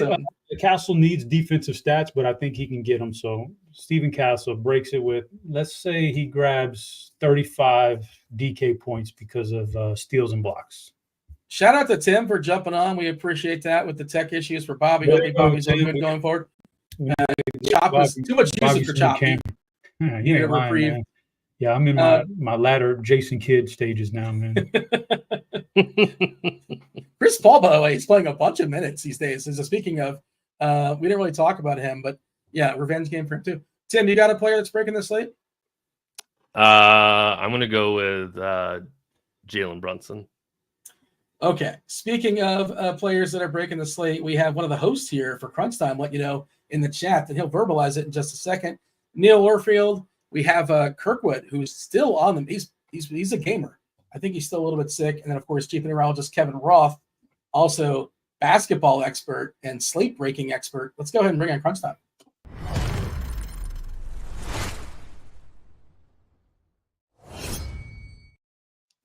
What up, Roth? Did you play Şengün last time? I know that he's on your team. I know you're a Şengün guy. I am too, and I did not play him. I'm still mad at myself. But he certainly has that ceiling. And if Eason doesn't go, he's questionable. I think it solidifies him even more. If the game's tight, if the game's tight, he's getting his minutes and he's putting up 50+ fantasy points. It's just what he does. He's a great player. And he was 1% owned the other night. And I told everybody on Crunch Time, this is the dude. And by the way, I'm telling you again, This is the dude. He's putting up 50 plus fantasy points. He's comically underpriced. And by the end of the season, he's going to be like 9.5 every night. So play him while he's cheap. This is you're wearing the Rockets jersey. Yeah, they're playing the Spurs again for like the third time this season. Feels like they've been playing too much. They're getting enough of Wemby for sure. But anything else before we step aside? Because we did eat into crunch times minutes a few too many. We're a little bit late here. Our apologies. Unless you got anything else, Tim or Chop, we should step aside and get out here. Let Kirkwood and Neil do their thing. Tim, we're good. Chop, we're good. Looks like we're good. Chop's just going to sign off and say, well, no, he actually did say something. All right. Roth, take us home here at crunch time. Good stuff. As always, welcome to it, ladies and gents. It's crunch time. It's two of the sharpest minds in the biz. We got my guy Kirkwood in the house. What up, Kirkwood? Yo, I just see that Bobby had some technical difficulties, but the truth is he's out there partying in the streets for the Trump election. So just wanted to let that be known. Yeah. Thank you. We appreciate that heads up. How you feeling? How you liking this slate? I'm still trying to kick the sickness, but I'm feeling okay. The slate is a banger, actually. It's a little annoying from the people who don't want to sit in front of their computer all night, but we've got like tons of studs. We've got my boy Tatum in this narrative. Like I cannot personally not play Tatum as a Boston homer. I have to play him. It's part of my contract. So I'm going to play him. And we've got Wemby. We've got, I think AD's banged up, so I would stay clear. We've got like Joker, who's probably going to be a lot lower owned than these guys, with like missing Aaron Gordon and in a game that they probably want to show up, but because OKC is so good. So we've got a lot of that. We've got a lot of value trickling in, but we've got more that may come. So yeah, it's a fun slate. Yeah, it really is. I have, in my last 11 contests, I have cashed in 10 of them. And I'm not talking 50-50s here. I'm talking legit tournaments. I am on fire. And I feel like we're going to keep that streak rolling because I love what I'm seeing here. We got Neil in the house as well. What's up, man? How are you? First of all, how many lineups are you playing? Is that just one lineup you're cashing 10 out of 11? No, I usually do maybe 2 to 3 lineups a night. But That's impressive. Yeah. I've cashed all of them over the past few nights. I was going to say, if you're 150 maxing, that's not that impressive. But 2 or 3 lineups, that is very impressive. Thank you. Are you a Rockets homer? Is that what's going on, Roth? Oh, I'm going to the game, but mostly it's because I want to watch Wemby. So I'm going to the game, but I'm gonna rep for the home team. By the way, can I tell you, your beard is just the most majestic thing I've ever seen. It's the perfect salt and pepper. Like, it's a good look, man. You look like a sea captain. Get a room, guys. Get a room. Just $15.99 on Amazon. How you feeling about the slate? Do you like it as much as Kirkwood and I do? I would love it if I were not on another show immediately after this one and I could actually pay attention to news, because this is an awesome slate for paying attention to late swapping, stuff going on. It's still a very fun one. It's one I'd be really excited about if I were not going to be on a show. Like I'm going to miss an hour of news, and it's going to be a bad night for me, just like inevitably. Yeah. But I always love these Wednesday night slates. Like it's always the most fun when you have all of the games on here. Of course, my Timberwolves are not playing, so I can't play Ant tonight, which is probably good for me when I don't force in my homer takes and don't just play my favorite players. But yeah, it's a really fun slate. Okay, well, we got to get the people some winners. That's what we have been doing over the past couple of weeks. So we're going to keep that rolling. So let's dive into it, starting on FanDuel and just going position by position. And Neil, if you want to start us off with a little point guard talk, that would be great. Yep. So I am getting to good amount of Jalen Brunson. I like him quite a bit tonight, just 8,600 on FanDuel. Tyrese Halliburton, kind of like the price tag, 8,300. Getting to, as of right now, I'm getting to a good amount of Steven Castle, just a value play, getting into a lot of my lineups. And I've only done one run so far, so I haven't really adjusted things to get to exactly what I want, but generally it's going to be pretty close to this, and then I'll take some stands here or there. A couple of the bigger stands I'm going to take are going to be on the Pistons, and I think both Jaden Ivey and Cade Cunningham are going to be players that I'm going to be trying to get above weight to the field on, just in great spots.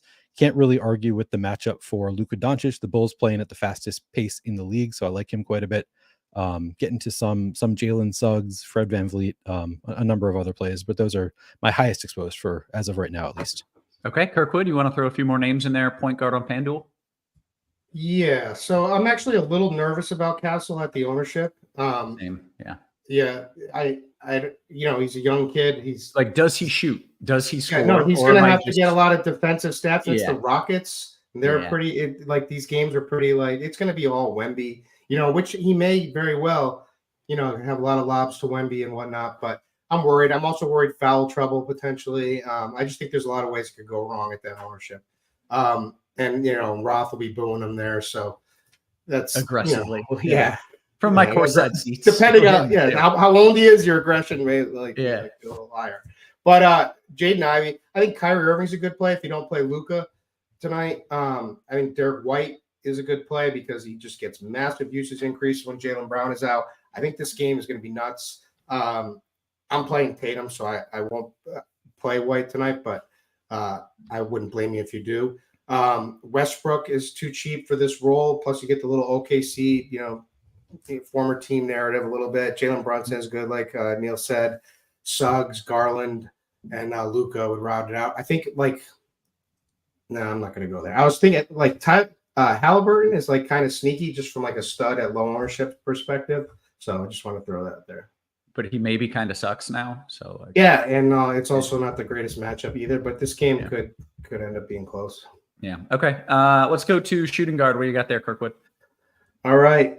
Castle again is going to be the most owned. I'm still a little worried. Jaden Ivey, I just think is a really solid play against Charlotte. Could get a bunch of steals. It's a good tempo for him. This game could drop on a dime here if we get LaMelo's out because we're going to have more ownership. I mean, more value to play with a Trey Mann or Miles Bridges. But anyway, Klay Thompson could certainly shoot it up against the Bulls. The Bulls are just playing horrendous defense. So there's a lot to like on the Dallas side. That's why I like Kyrie again, still shooting guard eligible. Benedict Mathurin he doesn't get played enough. And he's good, man. Now Nemhard's back, so that puts a little temper, but he mans that second unit when Nemhard is usually starting.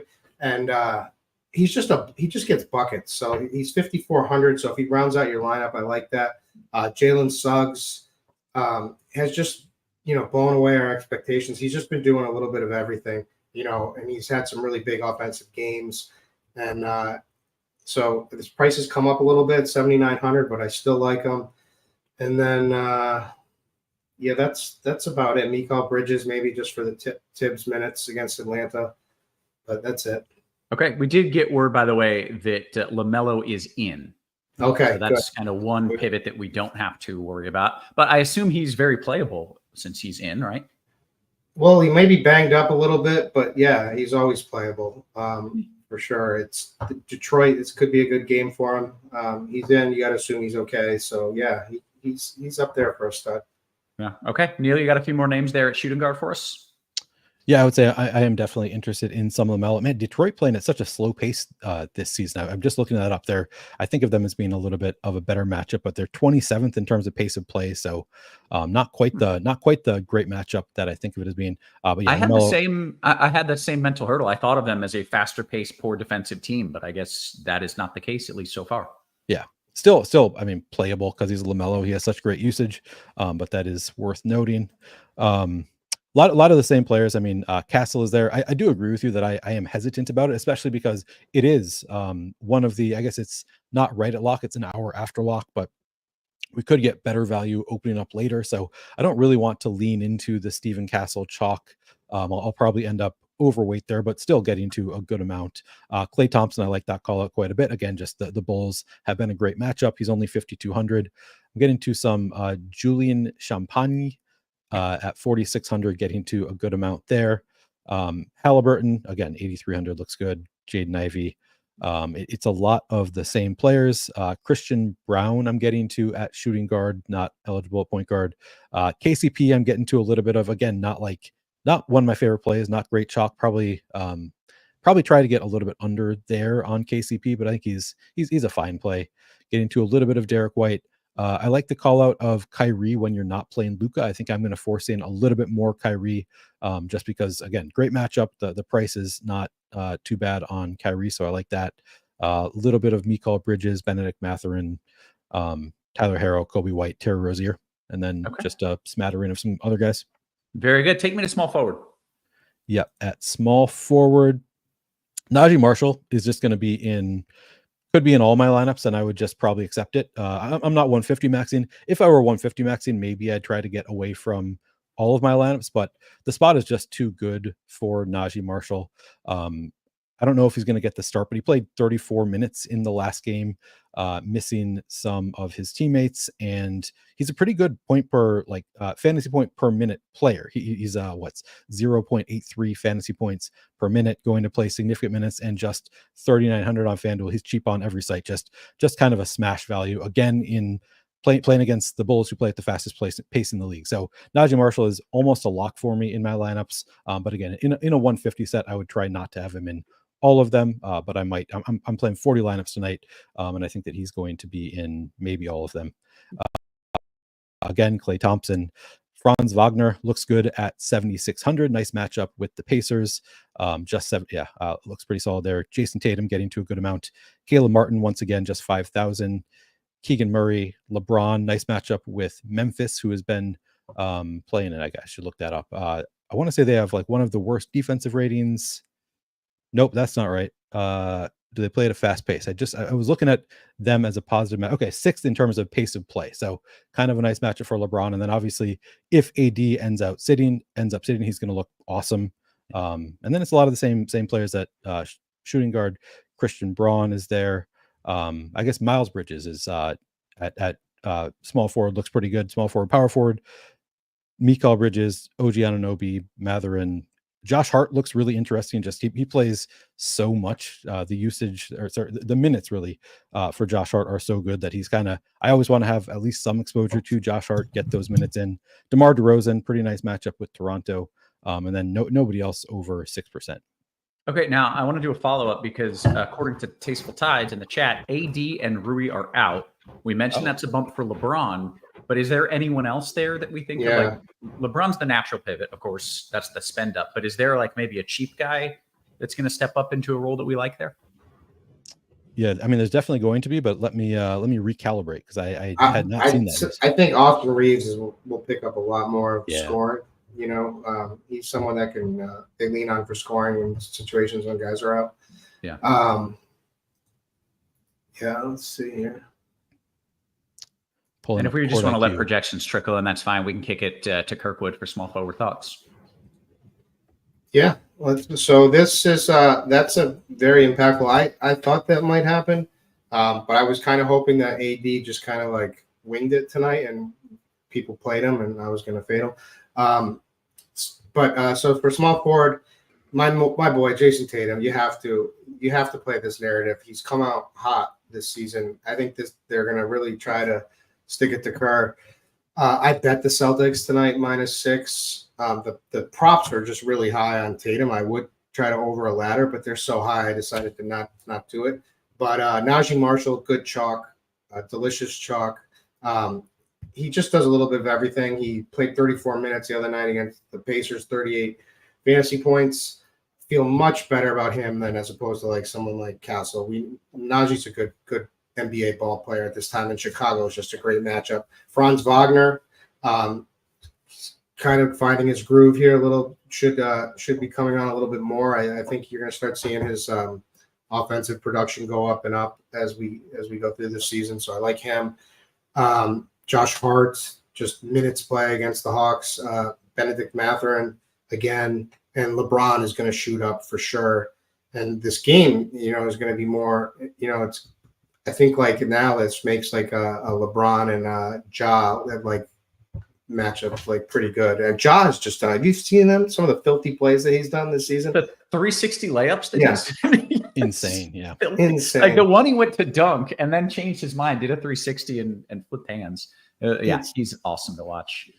Okay, it's like he has like power to like just hover above, like he doesn't land. He can stay in the air for like longer amounts of period. It's Jordan-esque, really, the way he just kind of hovers there and lets other people fall. I saw a tweet that was like showing that fake dunk layup, and somebody retweeted it and said, "Now never show the Jordan layup again." And I kind of agree. Like I feel like there are so many plays every year to me that are just more impressive than the famous Jordan up and under layup. Like it was cool, but like, and I was a huge Bulls fan in the 90s, to be clear. Like I love Michael Jordan. Scottie Pippen was my guy, but I love Michael Jordan too. But just like that LaMelo was so much cooler than Jordan's up and under. Nothing beat that. Nothing beats the electric Bulls music in the beginning when the lights got like Jordan's like the baseline dunk on, what was it, like Ewing or on the Knicks? But that up and under move from him just never, like, all right, you had a layup with one hand, you decided not to take it, and you did it with the other. Meh, it's fine. It's cool. Yeah. All right. Anyways, power forward Kirkwood, what do we got? All right. We've got some chalk to discuss. We got Peyton Watson. With Aaron Gordon now out, they went to him in the game. He played 31 minutes last game. He's a capable offensive scorer. He's a capable rebounder. He's someone that's good for steals and blocks. Not the best matchup with OKC. But I think the minutes. I think he's 3,700. I think you got to just do it. Franz Wagner again. Wemby, of course, right? Like if you play FanDuel or Yahoo, you just always have to play some Wemby, like every single night. I mean, 9 freaking blocks the other night and 3 steals is just unreal. So it's going to be him and Şengün, and Roth's going to be there enjoying it. And I'm jealous. So play some Wemby. Yeah. Tatum again, my guy. LeBron, obviously. Sabonis is probably going to become lower owned now with like LeBron shooting up more. Definitely like him in a game environment with Toronto. This game stays close. There's going to be a lot of fantasy goodness in that game. And then Jalen Williams on the other side of the OKC game. Price is a little tough at $8K, but he's earned it. But I think just a little bit is fine. Trying to find someone, and then Brandon Ingram. I mean, it depends on how this news breaks. Like, just going to be like massive usage and massive minutes, and if that game stays competitive, he's just going to go off. He's just going to have to, even though it's a tough matchup. Yeah. Okay, Neil, your thoughts at power forward? Yeah, I finally was able to update. I every time I move to do shows, I forget I'm on a different resolution than I'm used to, so it's hard to find like point per dollar in lineup HQ on this new resolution. Jackson Hayes now a smash, but he's a center only on FanDuel. Trying to see what else opens up with AD out. I mean, D'Angelo Russell looks good for the Lakers. Cam Reddish looks good for the Lakers. Obviously, LeBron is going to look a lot better with AD out. Lot of spots opening up for the Lakers, which obviously that affects. And Austin Reeves, as called out earlier, moves up in terms of fantasy points per minute. So a lot of value opening up from the Lakers with Anthony Davis out, which is Anthony Davis and Rui out. Which obviously changes the whole complexion of what we're going to do, because it's maybe the value that we had been playing is going to look a little bit worse. But as of my most recent run, Peyton Watson, I am getting to the most of any power forward, just a really strong point per dollar play. Again, I'm going to keep running these and see if something changes with Anthony Davis and Rui out. It might change a little bit in terms of where we allocate our value. Caleb Martin, again, power forward eligible also. Wemby, as you said, I'm currently getting to a ton of Wemby. Just looks awesome. He's just always awesome. Franz Wagner, Keegan Murray, Domantas Sabonis looks really good against Toronto to me. OG Anunoby, Miles Bridges, Tatum. It's a lot of the same players that we have at other positions. Let's see anybody else. Evan Mobley looks good. But yeah, nobody else that I'm getting to in any crazy number right now. Okay, let's go to center. Of course, you already mentioned a few guys that are center eligible, but maybe there's just center eligible guys we got to talk about. Yeah, I mean, Jackson Hayes obviously now opens up, so we're probably going to get to some Jackson Hayes at center. Of course, you can only play one center on. Yeah, and there's FanDuel. A lot of guys, and he's only center eligible. So I'm going to have to rerun a crunch in a minute here. But yeah, obviously Wemby's still there. Goga Batadze looks really good. Gafford was, one of my favorite. Actually, both of them are just 4,800. Both look like really strong values on this slate. Domantas Sabonis, Ivica Zubats, Şengün. I'll call out your boy. Şengün is only 7,900 on FanDuel. Looks great. Mobley and Allen. Neemias Queta. How do we say this guy's name? The Boston guy. Queta. Okay. Chet Holmgren. A little bit of Cat, and that's about it. Okay. Kirkwood, you got some center names for me? Yeah. So I agree that Jackson Hayes is now going to move up a ton, but FanDuel still a ton. Phil, be quiet. Daniel Gafford, just a really good spot with Lively out. So definitely and plus it's against Chicago. You know, he spent some time there. This is a good 4,800. He should get a boatload of minutes. He's a good fantasy point per minute producer. It's kind of an easy play. Wemby, obviously, Goga, Batadze, Jared Allen, Domantas Sabonis. I don't like Keto tonight against Golden State, especially if he's chalky at all. And I think a lot of people may go down on him now too. Now that we have some more Laker value here, but he might not start. It's like they do weird things with their lineups. So the Celtics, and so. And not only that, it's like he's probably going to have Draymond Green on him, and it's just going to be a Tatum show. So I think that you could actually end up hurting if you play him tonight. But he is really cheap. Edie shoved it in my face the other night. I think we talked about it. We were like, I think he just sucks. I think he sucks. Yeah. And then he had his best game of the season. Yeah. Yeah, we turned it on for him. So shout out to credit to us. For getting him going for all you Memphis fans out there. Let's see, Zubac. But like Goga Batadze and Jackson Hayes are the value, like the clear value plays now, in my opinion.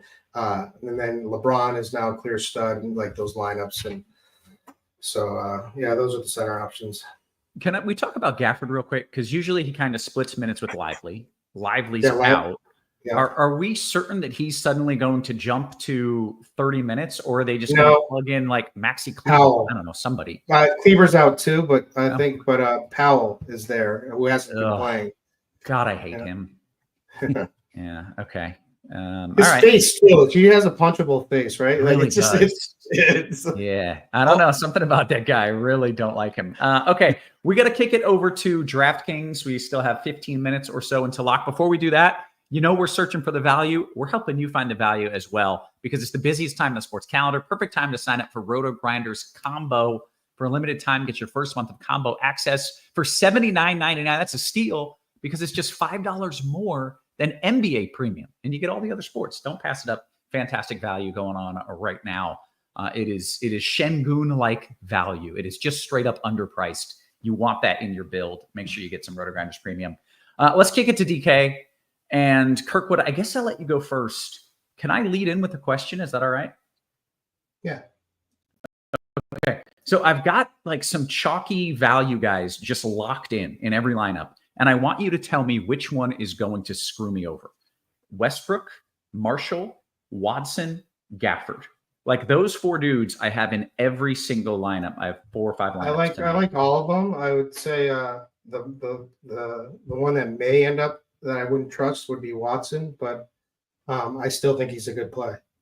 Yeah. Is there value that just opened up maybe with the Lakers now, or I can sub some of that out, or no? Jackson Hayes, the 4,100. That's kind of what I was curious. Center position. But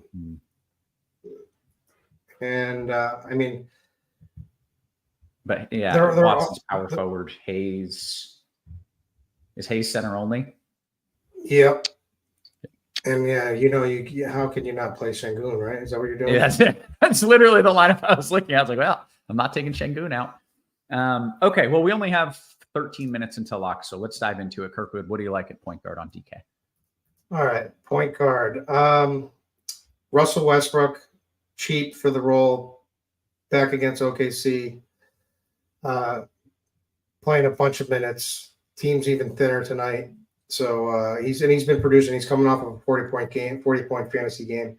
Austin Reeves, as I said, moves up now. They put more scoring on him in these situations when one of those guys are missing. Plus, obviously, a big ball handler. D'Angelo Russell is also potential to go off. He's playing, right? Like he's in. Haven't heard him otherwise. Yeah, he is. Luka, one of the top studs tonight. Jalen Suggs, Jalen Brunson.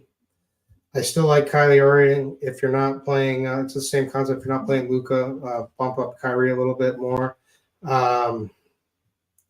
Amen Thompson is point guard, small forward. I would play him at the small forward position instead, but He's a value play in your game, Roth.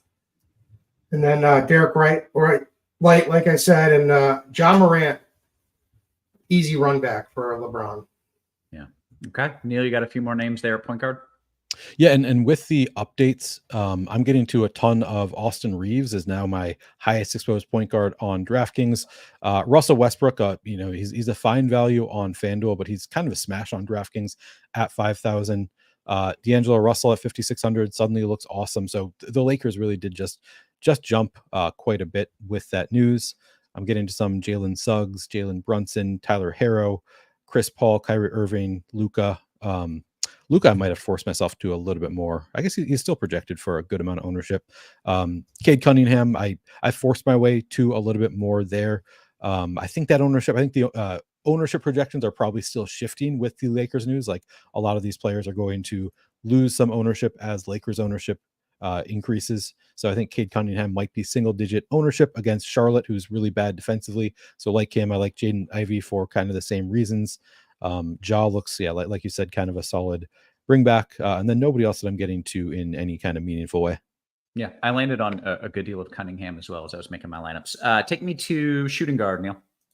Yep. And I wanted to just note with Daniel Gafford, only projected him now for 26 minutes, and he still has an awesome projection, even projected for just 26 minutes. So I just want to say, even in limited minutes, he's just such a strong point per dollar producer that he projects really well. Yeah. Just wanted to mention that. And then shooting guard, again, Austin Reeves, Mikal Bridges. Man, Austin Reeves, by a country mile, is my highest exposed shooting guard. And then it's big gap down to Mikal Bridges, Tyler Herro, Kyrie Irving, Jaden Ivey, Derek White, Champagny, Devin Booker. Okay. Kirkwood, we're going to try to speed it up just a little bit so we leave time for questions. So if there's any names you want to add at shooting guard, hit me with it. If not, jump right to small forward real quick. I wasn't even listening, to be honest with you, because I was voting in projections. But it's Austin Reeves, like you said, it's Tyler Herro, it's Kyrie Irving, Cam Reddish gets up boost now for a 3K value play from the Lakers. You're just gonna have to play minutes, especially with Rui out too. So and he stinks. So it's it's a tough play, but he's 3K. And did he say Mikal Bridges? He did. You just talked about him. Kobe White is a good, really solid play. If we get news that Zach LaVine is out, then he's the total smash. Okay, how about power forward, Kirkwood? Oh, that was small forward. I thought it was on shooting guard. So I don't know. Talk to me about forward in general real quick, and then we'll move it to center just so we can leave some time here. So Najee Marshall, LeBron James, OG Anunoby, Jason Tatum, Michael Porter Jr., and Amen Thompson are my favorite small forwards. Okay. Neil, you want to bring me some power forwards? So Najee Marshall, LeBron James, huge gap down after those two. OG Anunoby, Peyton Watson, Josh Hart, Jason Tatum, Michael Porter Jr., Tobias Harris, and then it's all 5% or less for me. Cool. Talk to me about center position here. Again, there's a ton of great plays, but you can only jam a couple of them. Neil, who are your favorites there on DK? Currently, my highest is 33% Jackson Hayes. So I wasn't necessarily anticipating that, but he's projected for a good number of minutes. He's only 4,100, projects for just under 1 fantasy point per minute. So it looks really good. Daniel Gafford still getting to a good amount there. He's only 4,500. Again, even projecting for 24 to 26 minutes, he's still projected for anywhere 27 to 30 fantasy points at 4,500. So it looks really good. Gogo Batadze, kind of the same thing as Daniel Gafford, projects about the same at 4,800. I'm getting to some Karl Towns here as well. Wemby, Keita, Jokic, Jalen Duren. I forced in a little bit of Jalen Duren, so he doesn't project the best, but the Hornets are their rebounding has gotten normalized more close to where they were last year, where they were kind of bottom of the league. Actually, Zach Edey might be sort of interesting now with AD and Rui out. He might be able to do well against Lakers. I don't know how much I want to get there with all the other value centers, but I think he's pretty interesting at 4,400. And then Şengün also.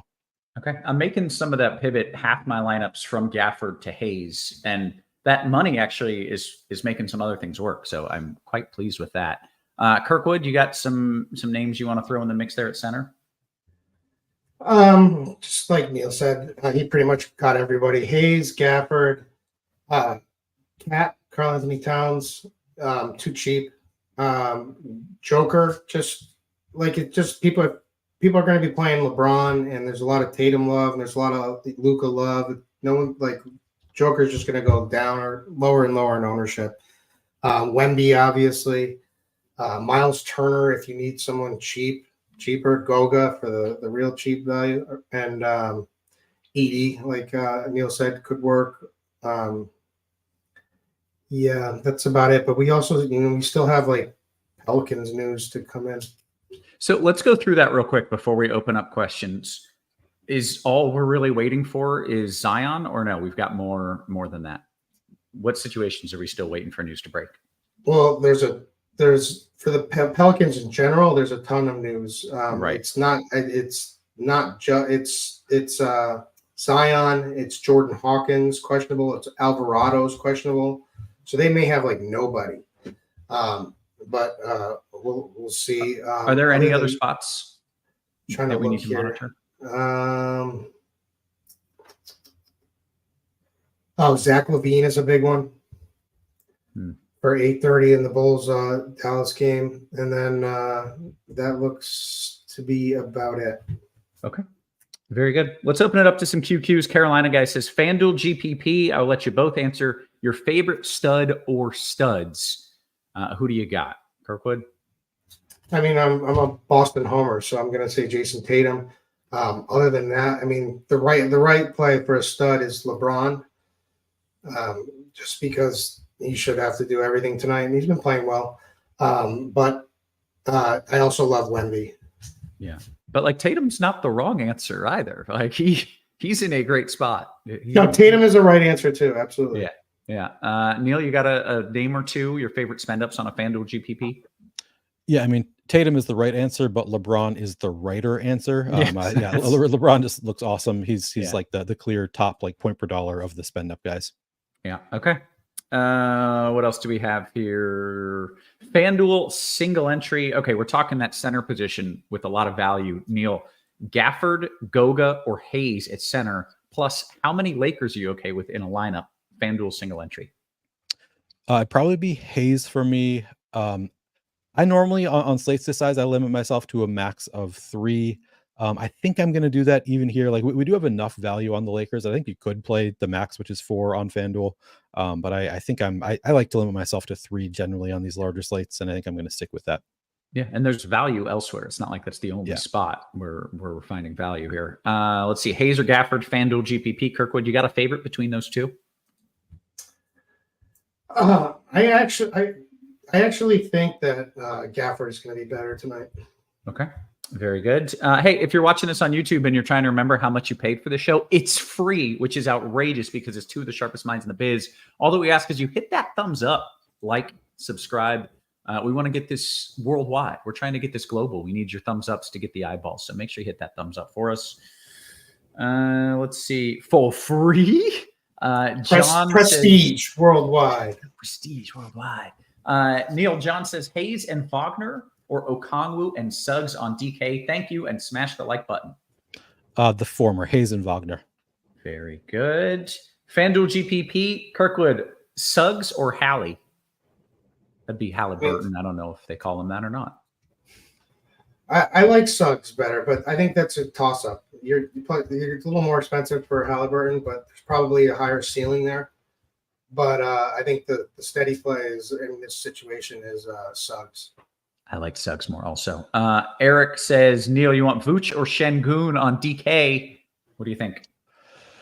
Let's see. Probably Şengün. I mean, Vooch historically, he's said that he likes playing against smaller centers, and I'm thinking they might not have that many minutes to cover him with big centers. They have Powell. They don't really have anybody else big, right? So it is it's an interesting spot for Vooch, but I think it's still Şengün for me. Okay. We got a 3v3, Neil, DK GPP from Jackson Carr in the YouTube chat. Tatum, Luka Watson, that's got to be the answer. Or LeBron, Ja Bridges, also very good. Man, you said the first one has to be the answer, so now I can't answer the second You one. you I? can, especially for GPP, you can answer the second one for sure. I do really like that first one though. That's kind of a fun, both obviously very strong options.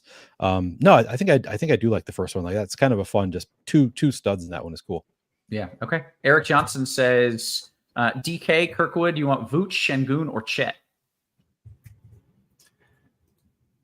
I'm kind of a sucker for Vooch tonight. There's been coach speak about him, yeah. So I'll take that. But I mean, they're all really strong plays. Okay. What's your order? So I feel like we already went over that question. Actually, DK Cash, Kirkwood, Goga, Gafford, or Hayes. Your favorite was Gafford, and then Hayes. Neil, yours was Hayes, and then Gafford, I believe. Yeah, I think they all look great. But I'm getting to the most of Hayes. Yeah. Let's see.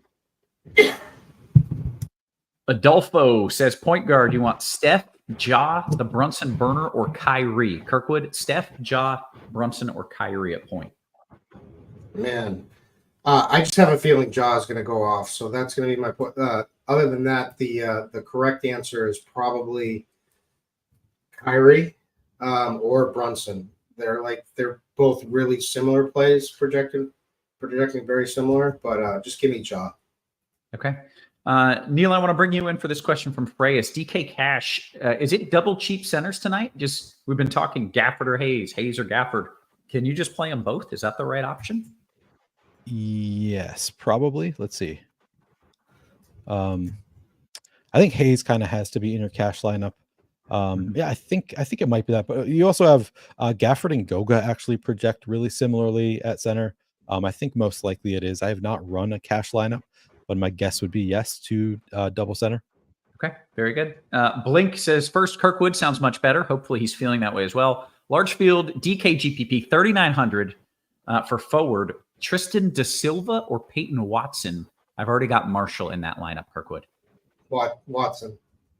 Well, he's already got Watson. So it's Da Silva. Oh, I'm sorry. He was already playing Marshall. You answered that correctly. I butchered it. Thank you. How would you rank the Lakers plays? Less than a minute until lock. Get those lineups in. Neil, rank your favorite Lakers, and we might end up closing it out on that. Yeah, I mean it is Jackson Hayes, and then I closed my window. Jackson Hayes, Austin Reeves. Now I'm trying to remember who I had in there. I closed my app by accident. LeBron, yeah, LeBron for sure looks awesome. D'Angelo Russell.